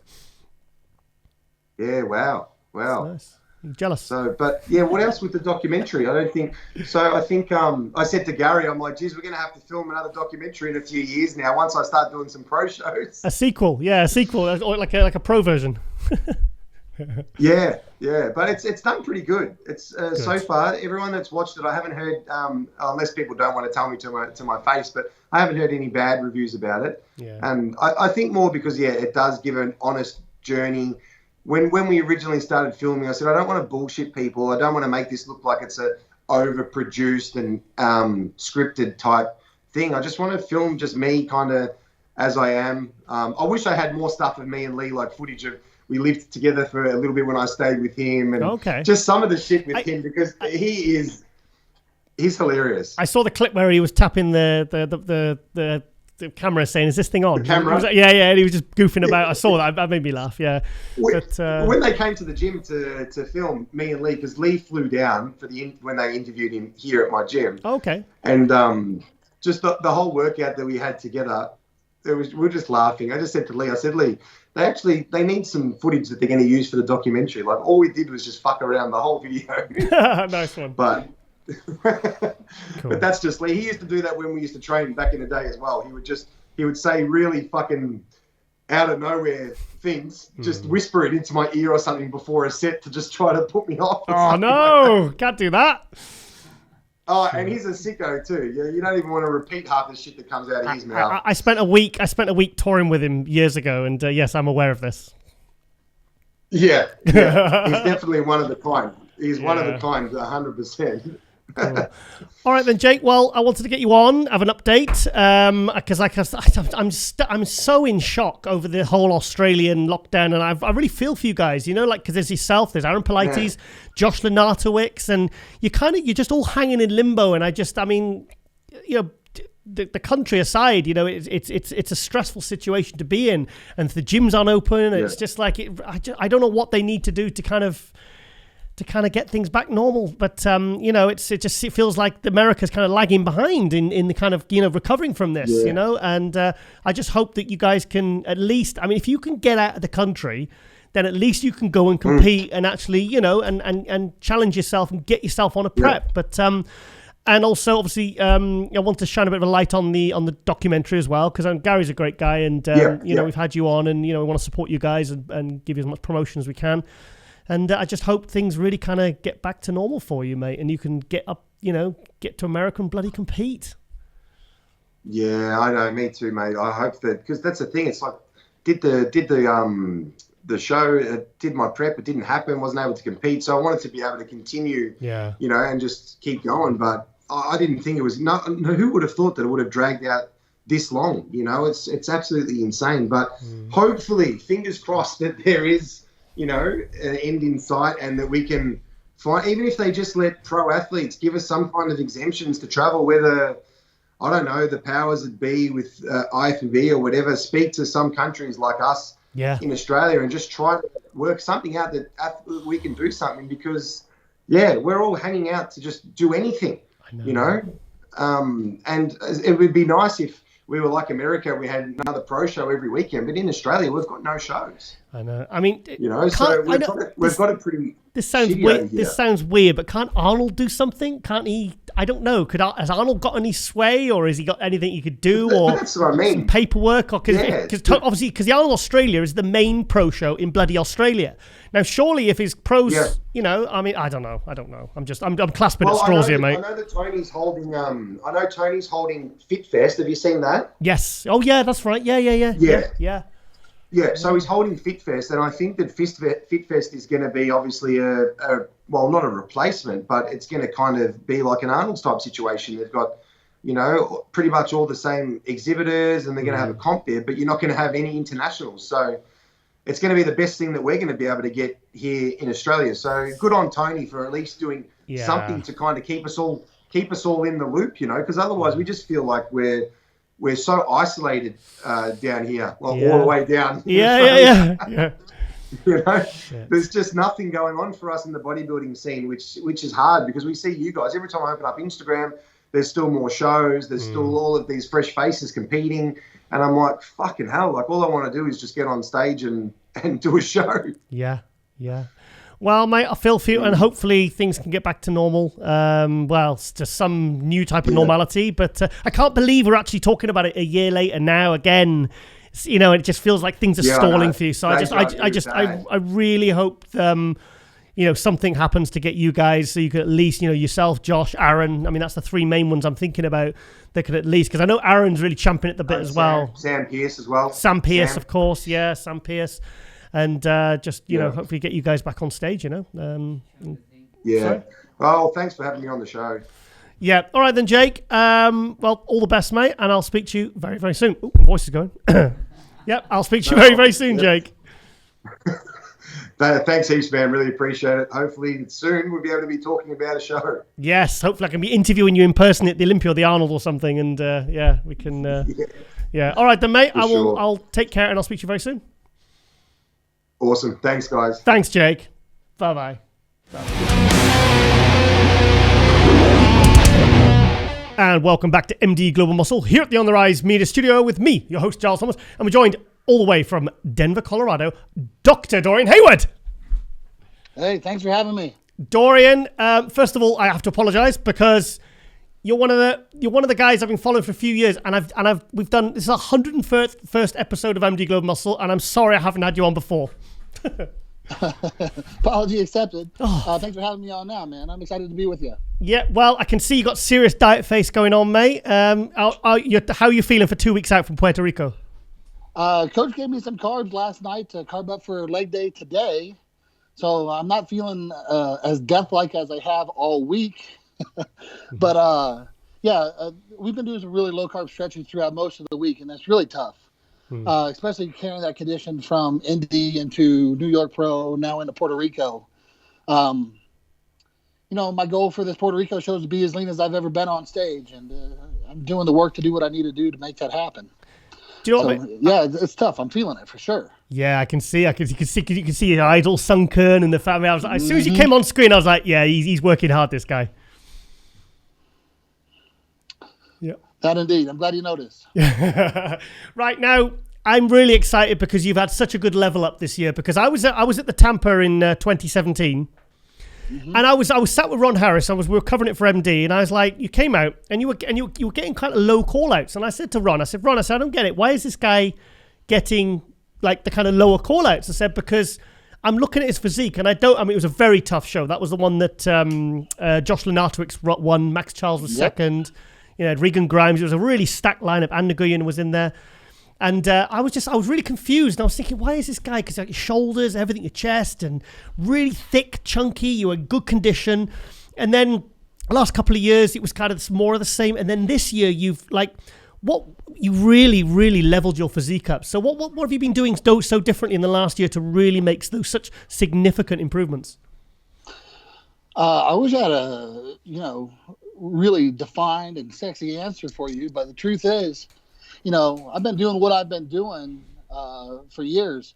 The tweaks have been just very minor. I think it's just the consistency over the years of doing it right. It's finally getting me to the place where I've leveled up and I've got enough muscularity to be hanging with these top guys. Yeah. So what were you weighing at New York then? So my low weight in that prep got down to 244. I think I was on stage about 248.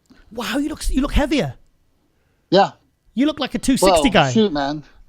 Right after New York, I bumped up to 272.4 within a week. What? So, yeah, me and Coach, we, going back to what you just asked, what's the difference? I think we're just really perfecting this peak process. I'm guessing with that 248 that I told you for the New York Pro stage weight, I'm guessing I didn't have a scale there. Yeah. But, I know my low weight was 244, but within 10 days time at 244, I had 30 pounds heavier. Okay.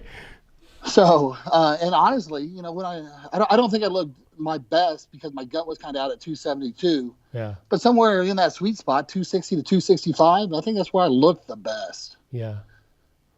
So let's go back to when you turned pro. Where did you turn pro and what year? 2016 National Championship, super heavyweight. Supers. You won the Supers in 2016.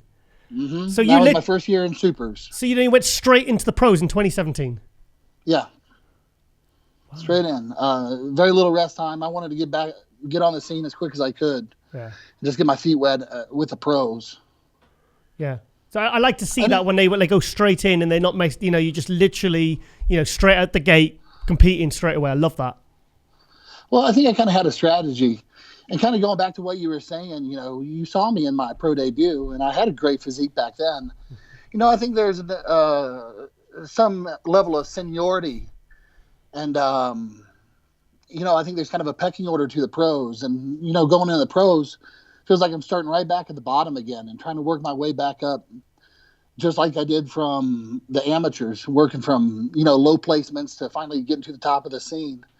I had to do the same thing with the pros, and I figured I needed to get in there and just push in my reps and get the shows in and get my name out there and show the consistency and, my dedication. And I think that's shown over the past 4 years, and now I'm getting the recognition I was hoping for by this time. So what's the game plan for 2021? Because you've had 2 fourth places now, 4th at Indy, 4th at New York Pro. And I mean, that's top 5 in 2 big pro shows.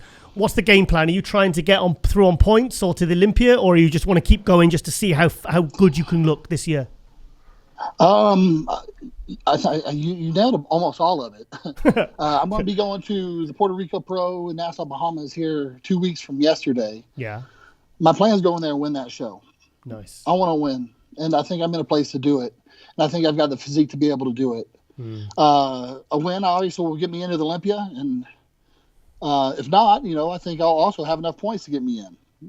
I don't think there's going to be I think I'll be able to place high enough to pull enough points to get that Olympia qualification off points if I don't win. How many points have you got now? Right now I'm 3rd on the list. Oh, wow. Okay. Okay. That's good. Yeah. So I applied for the Arnold. I don't know if they're going to accept me or not. I hope they do.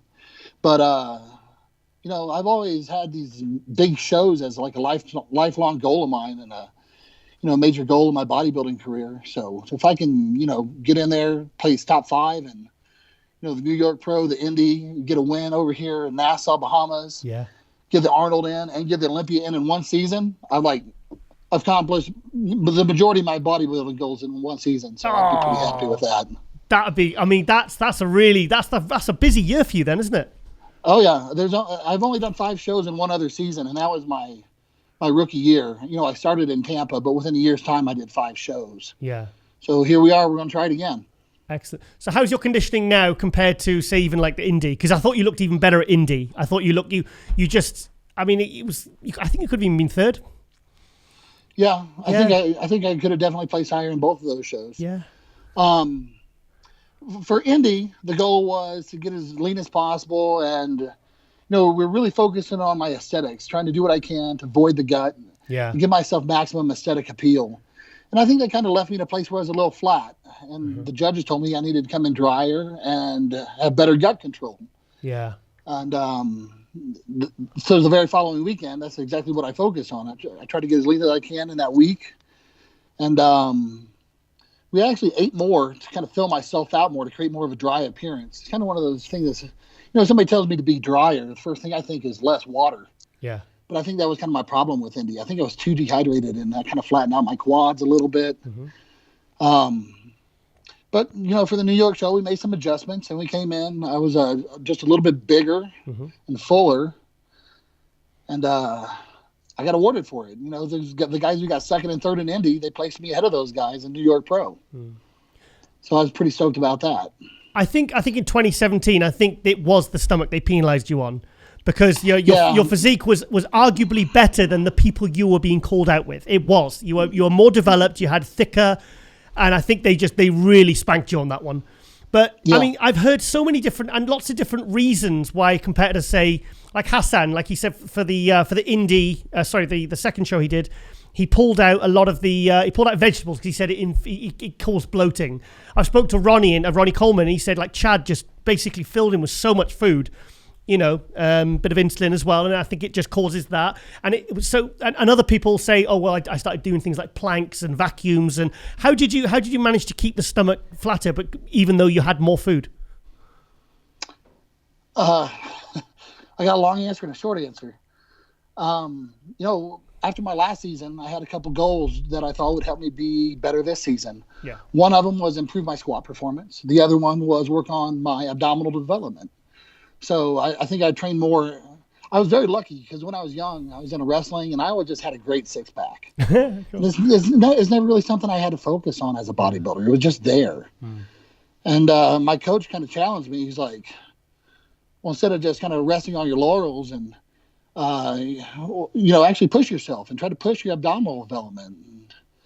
I took it to heart. That's exactly what I did. So, that's part one, trying to work on the abdominal tone, control, and development.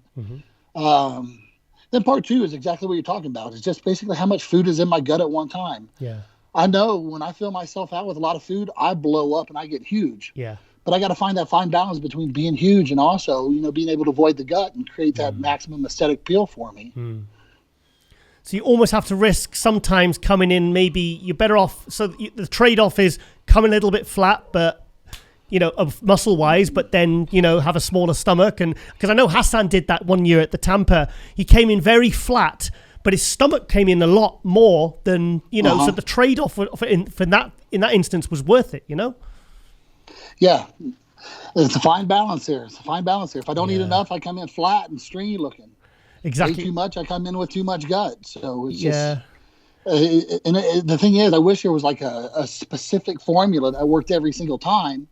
With every prep, everything's different. It changes up a little bit. We got to be on our toes and be adaptive. Yeah.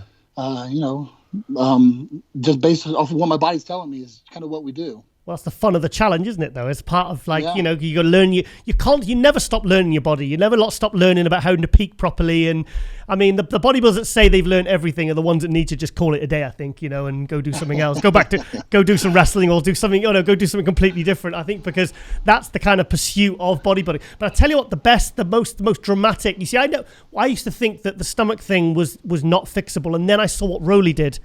From 2013 to 2016, I was at the 2016. I was at the 2016 Body Power Pro, and he came out, and I couldn't believe my eyes because one of my friends who knew him said, Giles, he's even bigger this year, and I said that's him done then. I said his physique he's already lost control of his mid. I said if he's bigger, his physique is done. He came out, everything was bigger, and his waist was like it looked photoshopped, and I was just like, so it can really be done, and I think now.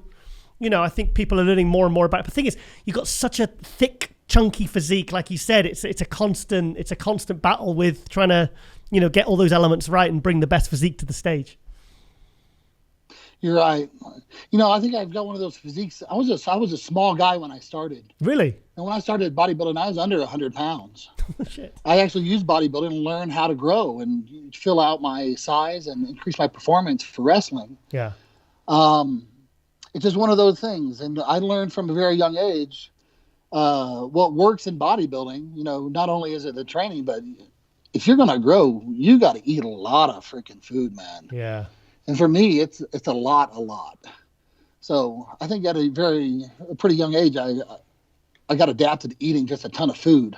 Yeah. And, eventually got to the point where my size caught up.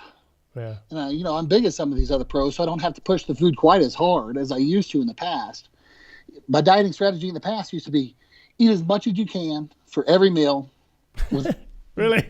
Yeah. It just pack myself absolutely. I call it force feeding. Yeah. Eat to the point where you're full and you keep eating. But I would do that 4 or 5 times a day, and, that kind of extended my gut. Yeah. But I think over the past 4 or 5 years, I put on enough muscle size I don't have to push the food nearly as hard because I'm there. Your physique looks like a kind of power bodybuilder's physique. Is that right? I'll take it. No, because sometimes you see these physiques and they go, actually, no, I don't train like that. I train like this, and like you look like a sort of a kind of low rep, you know, because you've got like the shot, like it was a shot. I can't. It was on Instagram, and it was of you next. I forget who you were next to, maybe Blessing or something. And it was like you were doing your hands clasped, most muscular, and it was from like a side angle. And like it was probably me and Justin at the New York Pro. Yes, it was Justin, and your shoulders are literally the size of your head. It's like the 3-dimensional delts, you know. You know, I think you're a little bit off there. You know, am I a powerful guy in relation to most people? Yeah, I'm a powerful guy. I'm a big guy, but in relation to Larry Wheels or any other awesome power lifters, I don't think my power is outstandanding. But Larry Wheels is a superhuman though. He's not. Nothing makes sense with what that guy does. I mean, he was bench pressing 100 kilo. Oh, it's just silly shit, crazy shit. But my point is, you know, well, I'm a doctor of chiropractic, and kind of my whole thing with my client base and my patients is focusing on injury prevention and just prevention of potential disease processes and stuff like that. So I got to apply that to my training so I can practice what I preach. So my rep range generally doesn't go too much lower than 12 reps. 12 to 21 is kind of that golden area where I stay. Higher reps. Yeah. You know, when I first started coming here, I trained at an Armbrust Pro Gym in Denver. Yeah. And when I first started coming here, I think I was a little bit more aggressive about the weights, pushing heavier weights, just based off of stuff I've seen in the past. But as you probably know, Phil Heath trains out of here. Yep. And, you know, I've been observing him for 10 years. And right off the bat, it was something that I noticed about him is the dude never goes extremely heavy, and he never does extremely low reps. He's got this crazy mind-muscle connection, and it's just about time under tension and creating that mental coordination. Yeah. And, you know, I've really adapted to that as I'm 38 now. So, you know, when I first started training at Armbrust here, I was 28, and I think I was a little bit younger and more resilient. And, you know, as age catches up to me, I find myself training more and more like Phil. Yeah. And I actually had a conversation with Phil about a year ago. And I'm like, you know, the way you train seems pretty smart. You know, you've obviously been very successful with it. Looking at you compared to other Mr. Olympias in the past, like Ronnie Coleman, who used to pound heavy weights, you know, you seem to be sitting in a much, much better place. And that was just kind of the point of the topic of the conversation. It's just, you know, not going crazy heavy with the weights, but just being smart about how you train. Get enough tension to stimulate growth, but not destroy your joints. Yeah. That's kind of where I am. Yeah. I'm going to show off now, but I have trained with Phil. Yeah, and I was watching him train, and it's just like, I mean, even when he was warming up, you could see he was really had a good mind-muscle connection. Like he said, I can make anything feel heavy or light, but purely upon the way I put the tension on the muscle by the mind-muscle connection. He says, if you don't have that, he says, and you're just shifting weight, you're just a powerlifter. Yeah, he's absolutely right. Yeah. Yeah. The one thing I really respect about that guy, he's got this innate sense of athletic intelligence. He can just make that mind-muscle connection and really tune into the weight, so it does everything it needs to do for him to be a good bodybuilder. Yeah. So, do you have you ever done chiropractic on him at all? No. Okay. No. Right. No, he's got a good chiropractor here in town. Oh, okay. It's one of those things. I think, you know, if you trust the person you're with, you just kind of stick with them. Yeah. Now, obviously, you're in Denver, which is obviously very high up. Because I've spoke to Phil about the altitude, and he was saying about the blood cells, and does that play a part in your training? How does that affect your physique? And talk us through that. Well, I say it has to play to an advantage. You know, obviously we got some great bodybuilders training out of this gym, and we're all growing like weeds. Yeah. So I don't think there's any negative associated with the lack of oxygen and actually growing muscle tissue. But when we do come down, I mean, my next contest is going to be at sea level down in Nassau. Yeah. So, you know, I don't think my body is going to acclimatize really in that time. I think I want to have excessive oxygen production. I'll be able to perform better on stage. So I do think it plays out to our advantage. Yeah, because Phil taught me through it, and I was just like, it blew my mind. I didn't even think it, because I was at the Superstar seminar one year, and a guy stood up in the audience and he was asking about wearing the altitude masks and stuff. I was like, what the hell are they talking about? And obviously with Denver being so high up, it's they got the Mile High Club, not Mile High Club, Mile High Show, not Mile High Club. That's a very different thing. And it was, it was obviously the benefits for athletes, through that, Mm-hmm. Yeah, and I we just had we had the Mile High Showdown last weekend here in town. Yep. Which was men's physique, masters men's physique, and bikini. Yeah. For the pros. The people who are training up here, they got the advantage. Yeah. Because when they step on stage here in Denver, they're going to be acclimatized and they're going to be used to it. If you're not here from Denver, I guarantee you're going to be second wind. Yeah. I know it's bikini and I know it's men's physique, so they're probably not posing too hard. But still, Yeah. if it was a bodybuilding show, and there was an amateur bodybuilding show associated with that contest, if you're coming in from out of town, yeah, you better get here a week early just so you can kind of acclimatize and get your lungs ready for it. Yeah. So your practice, is it near the gym, or is it obviously? I'm in the gym. Oh, actually in the gym. Yeah, I'm that's handy. right now. Yeah. I came to Arm Pro Gym when I first moved here to Denver, and I never really left. I started training here. I started training people out of here. Yeah. Then within about a year and a half, he's like, "Hey, I'm thinking about Dylan Armbrust. He's talking about building out a bunch of offices, and if I want one." I said, "Let me think about it." Nice. Within 24 hours, I'm like, "Let's go. Put me in there." And I've been practicing out of here and had an office in here for about 8 years now. Oh, fantastic. So you've got a good client base there with it's Heather and John, isn't it?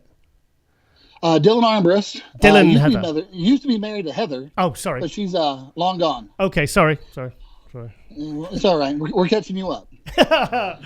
Yeah. So what was it like? The New York Pro, what was that like? Was it a good show for you? I got to say it was, because I got 13th there last year. Oh, shit. I think that was my third New York Pro. I did one. So I did Tampa Pro that you saw first. Yeah. My second show was the New York Pro. I got 15th. That was my lowest placement as a pro I've ever had. Then I got 13th last year, and I don't know why I got 13th last year. I thought I looked pretty good. Yeah. But, moving from 13th into 4th. Yeah. I think I could have taken Hassan out there, but last year Hassan got 4th, and he moved to 3rd, and he looked better than he did the year before, so I can kind of see why they put him in that position. Yeah. But nevertheless, I got to say it was a great showing for me. I came in full. I made the adjustments that the judges wanted to see from me. Mm-hmm. And, coming out of there with top 5, after, this is the first season I'm pulling the top 5 finishes. Yes. Yeah, exactly. I got a couple 6th places in the past, Indy Pro and out of Tampa Pro. But this is the first year I'm pulling top 5. So just to be in that paint and stay in the paint. Yeah. That's where I want to be. So I'm pretty happy with it. And plus you got 2 fourth places on the trot. You didn't get, like I've seen guys get 2nd or 3rd in one show, and they go up against the same guys a couple of weeks later, and they're getting 13th, 14th, and you think it must be really. But at least if you get 2 good 4th places, in 2 good shows on the trot, then it means I've definitely moving forward now. Yeah, I feel like I got momentum. I feel like I'm pretty established, and I feel like the judges are looking for me. Yeah. So I feel if I come in improved for Puerto Rico here in 2 weeks, Puerto Rico. I think I'm going to get it. Yeah, I don't think the lineups are going to be quite as tough, and I think I'm going to actually be better. So yeah, I'm bringing the heat, brother. Yeah, that's what I like. Because I honestly, I've been following you since I saw you at the Tampa in 2017. Because like I said, I was completely confused. I remember saying to Ron, I said, I don't get it. And I've been watching you, and I've been a fan of yours for a good 2 or 3 years now. To see, and I just thought this guy. I'm trying to think of somebody else that in that similar position where you're waiting for them to kind of take that. John Jewett, it was another one where I think, okay, this is a guy that needs to be doing better, really, because of the quality of his physique.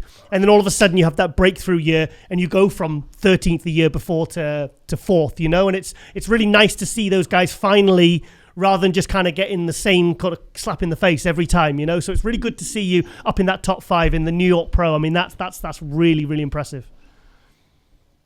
Thanks. Yeah, I'm glad you're seeing that. I think I'm getting a lot of fans that have been watching me for years that are just seeing the same trend. And, it's really encouraging to have people reach out and to just notice what I've been doing and how much hard work I've been putting in and the actual progression that is happening. I think your hands clasped most muscular and your side chest. I mean, those 2 are absolutely brutal shots, mate. Yeah, I think I can hang with anybody on earth when it comes to those two. Yeah. Put me next to anybody. I'm ready to rock and roll. It's the thickness. My coach calls it the Pepsi Challenge. It's that thickness. I'll let you do the Pepsi Challenge with anybody on side chest or most muscular. Yeah, it's that thickness and density and all that. And yeah, so I think keep making improvements, mate. I think you're just going to keep on moving up. I really do, because I like the the kind of like you've kind of got that 90s sort of like density, that kind of know that it's just hard heavyweight, and just it's hard earned, So Dorian, it's been absolutely fantastic. I'm really rooting for you, mate, for Puerto Rico. So I'll be watching the live stream. So because I've got a friend also in that show, so I'm obviously rooting for him as well. So who's your friend? Jamie the Giant. Oh yeah. I've been watching him. I just started following him. Yeah, he's a good dude, good guy. He's got a great physique. Yeah, he's only. Best of luck to you, James. Yeah, Jamie. Yeah, so okay then, Dorian. Well, thank you so much for the time, and like I said, just keep on working hard, mate, and hopefully we'll see you at the Olympia this year. That's the goal, man. Actually, that's a lifelong goal of mine. I've been hoping to do that ever since I was just, in infancy in my bodybuilding. So it would be just absolute pleasure to be able to accomplish that goal, and as well as potentially even the Arnold. So hopefully this season's gonna be a dream come true, and I'm doing everything I can to manifest that, and physically I'm doing everything I can to make it happen. I think you'll get an invite to the Arnold. Mm-hmm. I think you will, especially if you go and win Puerto Rico. Then I think it's a given you'll get an invite to the Arnold. I think that's I think you definitely have a good enough standard to be invited to the Arnold Classic in Columbus. Yeah, that'd be great, man. I would absolutely love that. We'll throw down with some of the best on earth. Yeah. Put me up there. I'm ready to measure up. I'm ready to go. And it's a good Arnold to do, because now it's moved to September. It's not bloody freezing.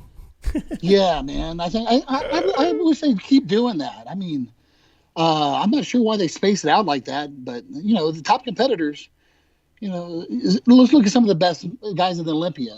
Phil Heath, he would only usually do one show. Yeah. Ronnie Coleman, if he did multiple shows, it's right around the Olympia. Mm-hmm. I think, having the Arnold so early in the season in March, I think it kind of discourages some of the top guys from getting there. Now that's only 2 or 3 weeks apart, I think we're going to see a really awesome Arnold lineup. And I would hope they continue to do this in the future. Yeah. Hey, there's rumors that Phil Heath might be doing the Arnold Classic. Do you know anything about that? Or I live here in the same town with Phil. I consider him a peer or a mentor. Yeah. We're not very close, but without a doubt, I would love to step on stage with Phil Heath. One of my goals in bodybuilding is to, not only be on the Arnold stage, not only be on the Olympia stage, but also stand next to Phil Heath in a competitive arena. That'd be cool. That would be great. Yeah. Yeah. That'd be good for the gym as well. Great publicity for the gym as well. Mm-hmm. Yeah. Cool. Yeah, I would love it. I would love it if Phil does it. Phil, please do the Arnold. You watching Phil? Okay. All right then, Dorian. I'm mindful of your time, because I know you're on prep, and I always keep the guys who are 2 weeks out. I always keep the interviews a little bit shorter, and I keep them a bit more high energy, because after 45 minutes they're looking at their watch wanting food. So because I've been there myself, mate. So I'll let you go, and all the very best for Puerto Rico, and thank you so much for coming on MD Global Muscle. Thanks for having me. I really appreciate it. Look to represent here in the future. Pay attention, y'all. I'm coming. Thank you. Okay then, Dorian. Thank you so much. All right, y'all. Take care. Bye-bye, Dorian. Bye-bye. Okay, guys, it is Global Muscle hot news and shout-outs here for episode 101. MD Global Muscle. Incredible. Can't believe we're still here. Right, okay, the first shout-out is Hunter Labrada. Obviously made a huge son of legend, Lee Labrada, who we've also had on Global Muscle back in season 1. Amazing, one of my all-time favorites. And Hunter, he won Tampa in his pro debut last year, as many people were predicting, because he was supposed to do the New York Pro last year, and then he took 8th place in his first Olympia, which was very, very impressive. And obviously there's a lot of interest surrounding how he's going to do this year. Because obviously now he's out of his rookie year. He's got a pro win, a top 10 Olympia finish under his belt. So what is he? 250 to today's fasted weight, 258. Now Hunter in this photo is he's 6 weeks out. 6 weeks out from the Chicago Pro. So I am very, very excited to see what he's going to bring. I think he certainly looks a lot bigger than he was last year. Yeah, looks good. Condition. He's always ready, like 6 to 8 weeks out. He looks like he could step on stage. I really respect that level of conditioning. That side tricep, I think that's his best shot. That was the shot at the Olympia that really got a lot of people talking last year in Orlando. Look at the conditioning there. Look at the vascularity, the dryness. I mean, that's a guy who's 6 weeks out, who some guys don't even look like that on contest day. So, that takes some doing. The waist still looks nice and small. I'm seeing a bit more going on in the shoulders and arms over last year. His legs were sensational last year as they are now. But yeah, I'm seeing some nice steady improvements. Don't you think he's getting a bit of a Branch Warren look, like that real thick? He's getting like Lee Labrada 2.0. No, he looks nothing like Lee Labrada. That looks more like Branch Warren's son. That is more Branch Warren than Lee Labrada. Trust me. Well, no, Lee and Hunter, actually, even though it's father and son, they're completely different types of physiques. Yeah, he looks, I'm not sure. So it's not a bad shot for him. It's not his best shot. People say he doesn't have a back. Now, it's just poor lighting. No, there are a lot of people saying he needs to grow a back and everything for him to do well.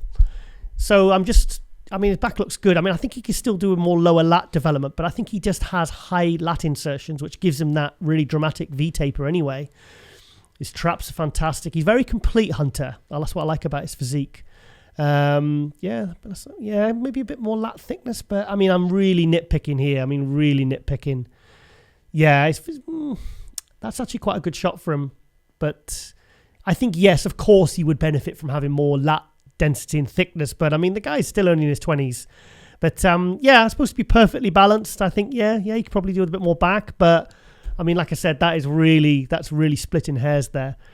But I think personally, the one who I'm really looking forward to seeing him going up against at the Olympia, that's his diet, is Nick Walker, because Nick really is the Hunter of last year, or Hunter's last year's version of Nick, where you've got this new guy in his 20s, big fan base, putting out a lot of content on social media, and winning is, in fact, Hunter won his first pro show at the Tampa, and he's only done 2 pro shows. He's won Tampa and then 8 in the Olympia.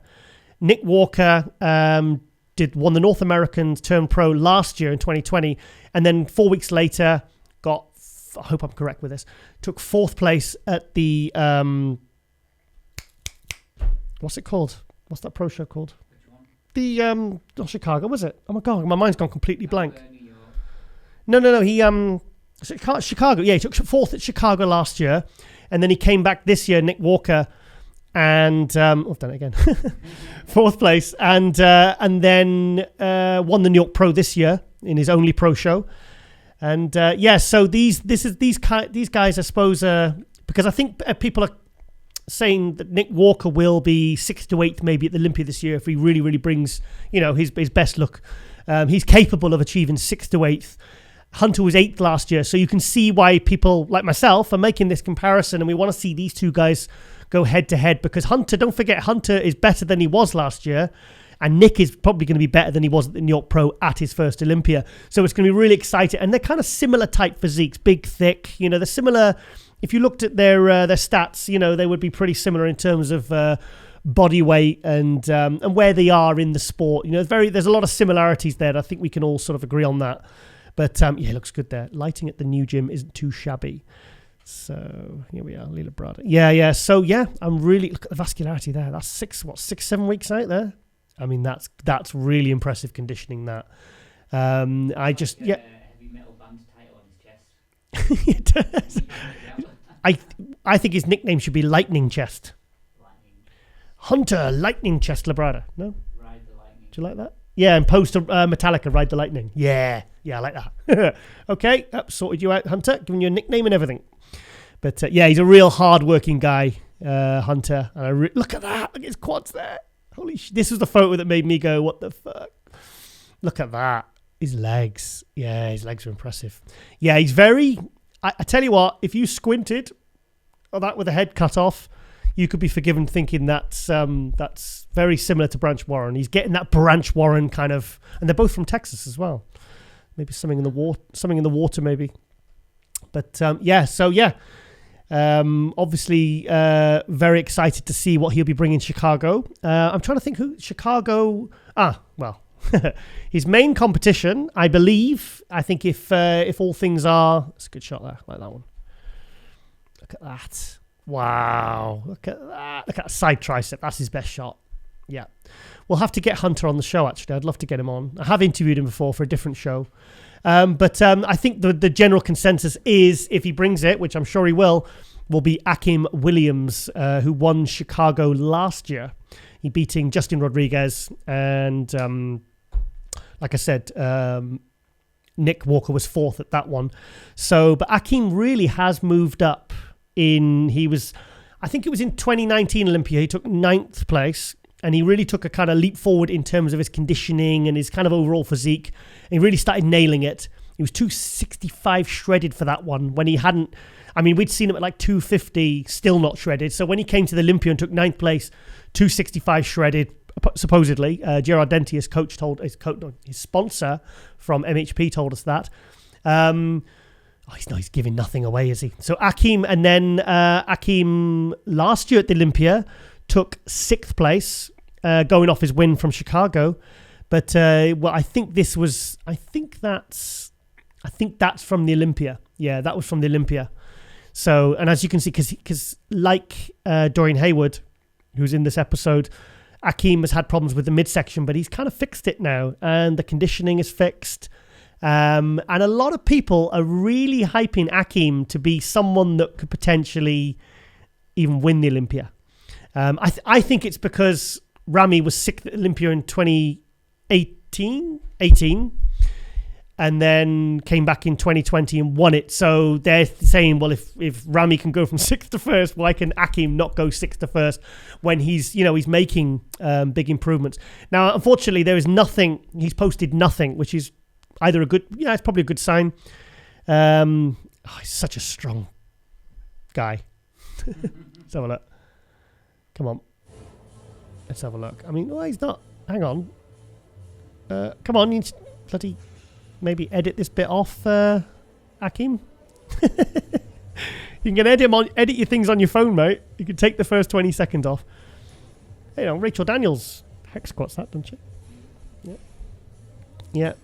Well, this doesn't really. Oh yeah, that's horrible. That thing she's wearing, horrible big fang bloody teeth. But she's yeah. Right. Okay. So there's nothing there, and obviously he's got the new coach now. He is working with Justin Miller, a strong spirit. So it'll be interesting to see if switching from Oscar Arden to Justin Miller, who's obviously also in the New York area, see if that really helps level his physique up, and maybe he'll look worse for it. I don't know.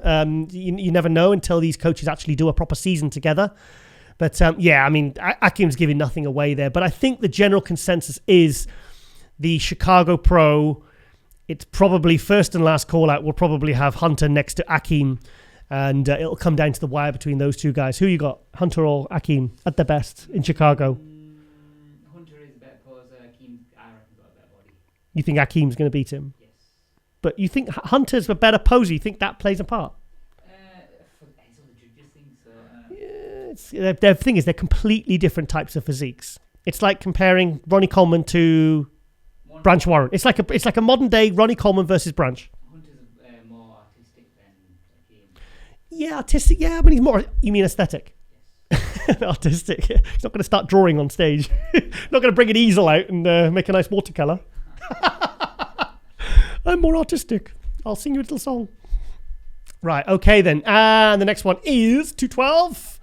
Derek Lunsford. Now, Derek is now working with Hani Rambod. And already we are starting to see real magic happening with Derek Lunsford. I mean, look at that. I mean, that actually isn't. I hope it's not Photoshopped. No, that's not. Is that Photoshopped? Why is that lap bigger? No, he's not Photoshopped because no. I mean, I'm not. I'm sorry, Derek. I'm not. I'm kidding. I'm trying to compliment you that you look so fucking good that you look photoshopped. And we had him in on the Shoutouts in episode 100 where he was guest posing. And people were saying he was 250. I mean, you don't know. He could be 240, he could be 250. They all lie and they all, they mislead people. There's a bit of fun and a bit of hype. But the thing was, people were saying he was 250 on stage guest posing with the ripped glutes. And, it's believable. It's actually believable because he looks that big. And he's obviously keen to redeem himself after his 4th place at the Olympia last year, which is obviously very impressive. But when you consider that he won the USA's 4 weeks in 2017, turned pro. 4 weeks later, won the 212 at the Tampa, went and placed 5th place and got Rookie of the Year at the 2017 Olympia. 2018, second to Flex Lewis. 2019, second to Kamal. And then 2020 dropped to 4th, but now he's working with Phil Heath's coach, Hani Rambod, and people are very, very, very excited to see what Derek Lunsford will be bringing. And obviously, I mean, look at these pictures, look at this. I mean, good things are happening here. Wow. But the question is he going to go open? And I've asked him, and he said he's still sticking to 212. So, I mean, I don't know whether these guys completely bullshit about their body weight, but I've got a feeling that he could be stage ready at 225 plus. So it begs the question, why doesn't he just try an open show in the lead up? I guess he still wants to beat Sean and Mark. Yeah, but if he's in the Olympia, why would he? I'd love to see him like 6 weeks out do an Arnold UK or a show that has an open class, and he just jumps in and see how he looks and how he does and how he feels. Because thing is, if he's just going to keep gaining now like this, like he has in this short space of time, like he could keep growing into the Olympia. It might be like, you might be like Nikas Vuliud and actually like really have to starve himself to get down to 212 and then lose all those kind of look at that and lose that impressiveness. But then also, if he can chisel it down into 212 and bring an absolute best version that that Hani Rambod, I'm sure, can bring, then yeah, I don't know. I just think his best physique wouldn't be at 212. I think it might be at 225, but then obviously he wouldn't be at 212. He'd be an open, and Derek really wants to win that 212 Olympia. But my God, he's getting some proper. He was dense before, but he's taken his physique to a whole new level now. So yeah, very, very impressive. Maybe feels like there's unfinished business with the 212. The thing is with Derek, I mean, I found 245,000 followers. Wow. I found that sometimes, especially in the last interview I did with him, he didn't want to give much away deliberately. I think he likes to keep people guessing. I could see him smiling at me when he was talking to me, and he was only going to give me what he was going to give me. So yeah. So Derek Lunsford, I think his destiny has to lie as an open, because imagine if William Bonac had never gone out of the 212. Imagine if he had stayed at the 212. Would he be as good as he is now? Probably not. Would he be as I don't know. It's a tough one. But anyway, yeah, so we look forward to seeing what Derek Lunsford's going to bring as an Evogen athlete with Hani Rambod. He's part of the Gasp athlete team. I love Gasp. I live in my Gasp. Protan sponsors and everything, so it's great. Right, okay, next shout out is Andrea Mutzilla, Andrea Mutzi, Andrea _Muzilla _IFBB Pro. We had him on Global Muscle. It was a few months ago now, wasn't it? Yeah, with his coach Mauro Sassi. Doesn't speak a word of English, so we had Mauro translate for us. And he is now prepping for, I believe it's Portugal. Let's have a look. Oh, Puerto Rico. He's doing Puerto Rico. And I tell you what, I am seeing improvements. I'm seeing improvements over last year, because he was 6th. I believe he was 6th both times in Romania and Spain. I'm sure he took 2 6th places. So he's making top 6, in pro shows consistently. But I felt like he needed to make improvements to his chest and the stomach, and also the overall conditioning, because he is a big guy, this one. I mean, I'm sure he's in the 260s. But he needed to chisel it up a bit and bring the waistline down, which obviously has given him this much better X frame now. But his legs are ridiculous. Wow. Whose legs? His legs remind me of someone's. Another pro. But yeah, look at the face. Here we are. This is a more recent picture. 17 days out. So, do you think he'll beat Jamie? No? You think Jamie will beat him? Yeah. Do you think Dorian Haywood will beat him? You don't really know Dorian's physique that well, do you? No, Right. So, yeah. But here's another European guy going over to Puerto Rico. To the is that the Caribbean at Puerto Rico, isn't it? I think so. Oh my God. Hot place. Sorry. Yeah, 17 days out. So that's Puerto Rico, and I think he's doing Portugal as well. So but here's another guy who's been working hard in silence, part of the Yamamoto team. Here we are. It's a good shot. Let's have a look at that. Yeah. See, he needed more fullness in the chest. Look at that face. That is a guy who's dieting, and he's 4 weeks out there. Do you know what? I like to see these guys in really, really good condition at 4 or 5 weeks out, because the guys who leave it to the last minute, I don't respect that. It looks full as a house. I mean, look at that. That, my friends, is what you call a ham drop. I tell you, that reminds me of the older school bodybuilding fans remember Tom Prince. That looks like Tom, almost. That's almost to the level of Tom Prince 2001 Night of Champions when he took third. That guy was a monster. This guy's well on his way. We had Andrea, obviously Italian bodybuilder, part of the Yamamoto Team Stones. But so it's good. And he's obviously been grafting away, and very, very excited to see. Yeah, that's what he was looking like last year. There we are. See, yeah, night and day now difference. 6 weeks out, Puerto Rico. Yeah, no, that was almost kind of how he was looking last year, like almost on stage. But he comes in quick as well, doesn't he? That's a big difference in 3-4 weeks. So yeah, so really rooting for Andrea there. There he is. That was from the Spain Pro last year when he took 6th. But he's a bit of a diamond in the rough last year. But there's a guy that just keep an eye on him. And another guy from Mauro Sassi's team Stones, is Andrea Presti, another Italian, also part of Yamamoto.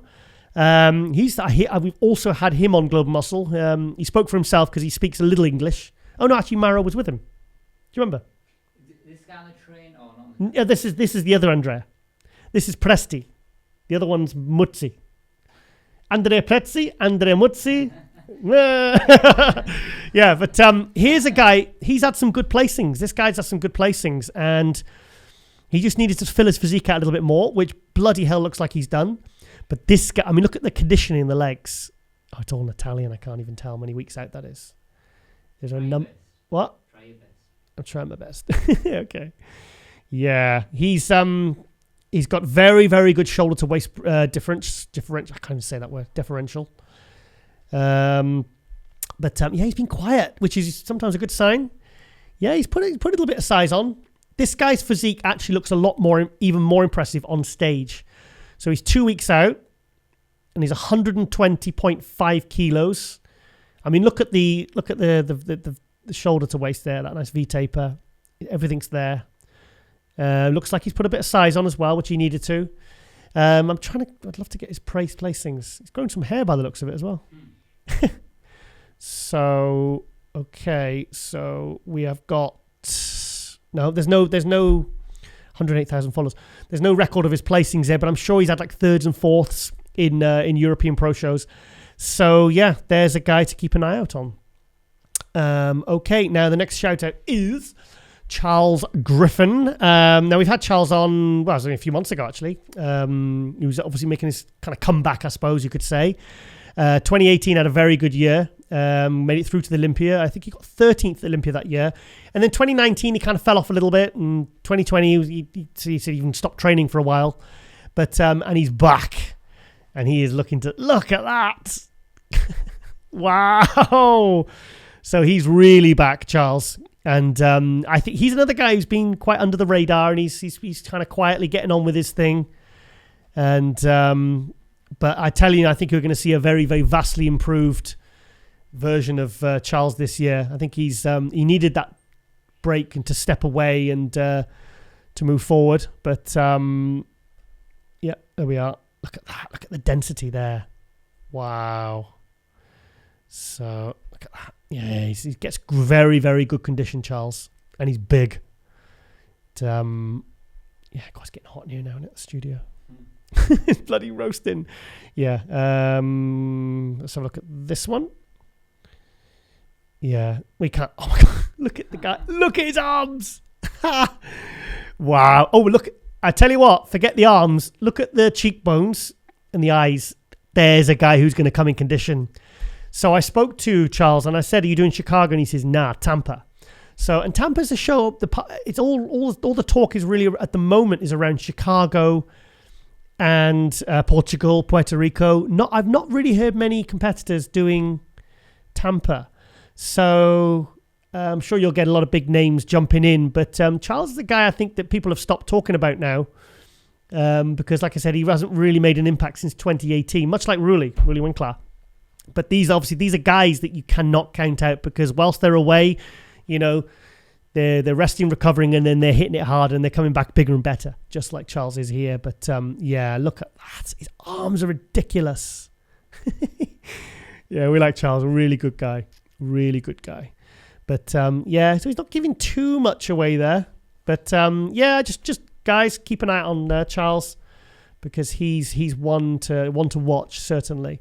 Okay, let's go to Patrick Tour's Instagram. Easily one of the best coaches in the world. He's probably in the top 3.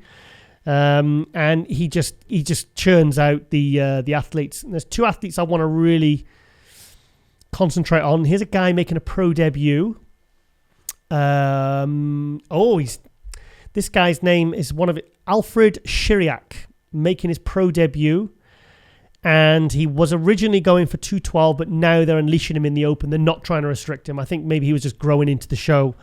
But yeah, I mean, that's a big dude making a pro debut. 5 weeks to his open pro debut. Romania. No. Romania's not 5 weeks out. I think he must have got that wrong. Open pro debut, but in progress. He looks about 312. Incredible, astonishing, the human cloud. What are you doing to him? Because it works like a charm. What a team. Yeah, so yeah, there's another guy. It's a new guy coming through. And also, this is the guy we want to get on Global Muscle. I met him at the Arnold with him and his father a year or 2 ago. Was it Olympia? One of the 2.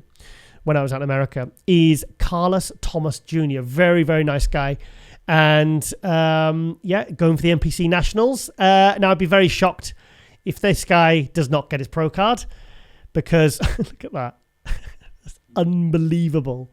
I mean, obviously, these are off-season. But, I mean, the guy's arms and legs, I mean, this is proper, like, 90s bodybuilding thickness, you know? So, is that on his front doorstep? Looks like it. Imagine the milkman shitting himself. You're like, what the hell? So, yeah, here's a guy to keep an eye out on. He's actually been on Runline. So, he is on people's radar. People are aware of him. So, there's people talking about him. So, just... I'd be very, very shocked if Carlos was not turning pro in 2021 at the NPC Nationals. Because Patrick always brings these guys in condition. He'll make sure of that. But yeah, not much else going on there. We've given shout outs to all the other guys. Ian Valliere. Ian Valliere. I tell you what, am I allowed to say White Ronnie Coleman? No, I'm not allowed to say it. Well, I've said it now. I think he's going to be... I think he's going to shock everyone this year. I think he's the one I think he'll beat Akeem this year. Yeah, I think he's going to beat Akeem. I just think he's got more detail. And the way he is working right now, Ian Valliere, I think is one to watch. Definitely one to watch. He's training like an absolute maniac.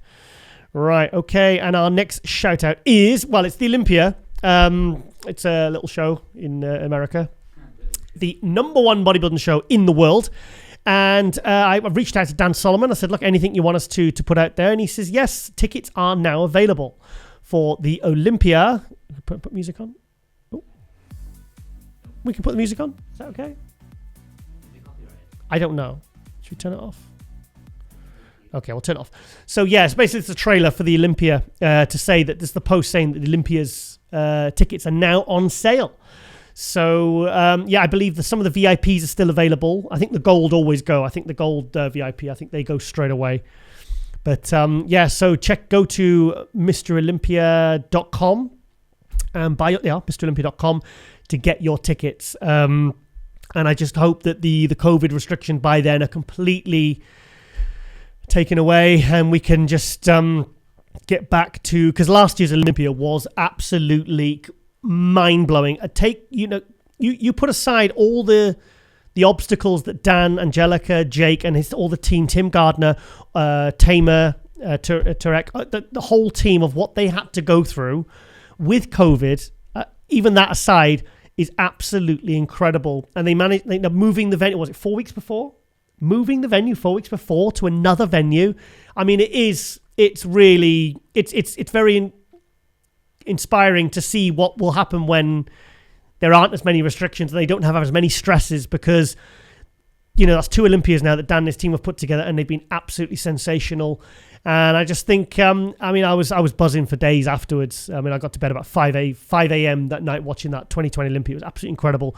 And I was obviously a bit heartbroken to not be there, because obviously I couldn't travel because of the COVID shit. And I want to give, obviously, we always want to support the Olympia team. And because obviously we do the Olympia All-Star Tours for them. There's Urishna.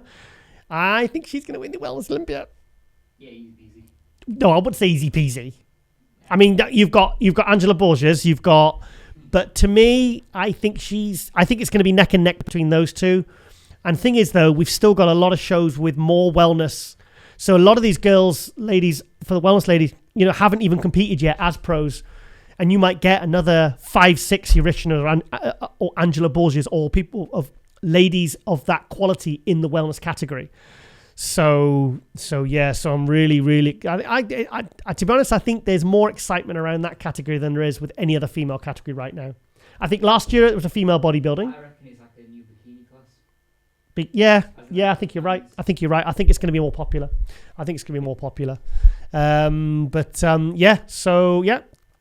Get your tickets at MrOlympia.com. Silver VIP packages there. Yeah, I'll get my press pass, hopefully. Just keep my nose clean. And okay, so we'll always support these guys because they, number one. And also the last shout out we have is Ashley Kaltwasser, who has now won 27 pro shows, and I can't, it breaks my heart to say it, but she's beaten Ronnie Coleman. You don't look impressed. It's like bikini do. Yeah, but even as an achievement, the fact that she's done that many shows and won that many, that's impressive. 27 pro shows. And she said she just wants to keep going. So, she's... could she win the Olympia this year again? I mean, how many times? She won it 3. I think she's won the Olympia 3 times. Or 2. When was the last time? Help. Well, she's won it. She's won the Olympia more than once. And then I think she stopped competing. I think it was 2018 or 2019. And then she came back either this year or last year. I really know my shit, don't I? But on bikini. And but she's won 27 pro shows. So that's actually an all-time record now for the most pro wins. So that's an achievement. And she's won the Olympia. And to be honest, she seems to really thrive on this. I think she genuinely enjoys competing. She says she loves the process. I think she's awesome. And there's our coach Adam Benilla, another good guy in the industry. Let's give him a little quick. We had him on the Bombshell show. Decent, great guy, very well thought of, very, very professional, very, very successful coach. Very, very good reputation. So want to give Ashley a shout out there. And and that is it. So, and also we need to give a shout out for our MD Global Muscle Insiders. To Balkan Knives. So thank you for joining. We really appreciate that. You get access to all the content before it airs. So so if you want to sign up, make sure you check the details on the YouTube description. And and that is it. That is our 101st episode of MD Global Muscle. It is good to be back, isn't it, Colleen? Yeah, been too long without doing anything. Come on, you've got to give a yay. Oh, yeah. Yay. Oh, God, I need to get you a mic. Because I feel sometimes like I'm sure people think that I'm actually talking to myself, but there is actually a human being in the room. Right, okay then, guys. I hope you've enjoyed this episode of MD Global Muscle. Obviously, we have the Puerto Rico Pro in 2 weeks' time, and then we have the Portugal Pro, we have Tampa Pro, we have Chicago Pro, we have the UK Arnold, we have the American Arnold, And that's just the shows I can remember. And then, of course, in October 7th to 10th, we have the Olympia weekend, which obviously is it's going to be absolutely sensational this year, as it is every single year. And I will hope to be there and to see everyone and soak up all the atmosphere and go to Florida and maybe go to Star Wars World as well. So, guys, thank you for watching. Thank you for supporting. And, ladies and gentlemen, we are out.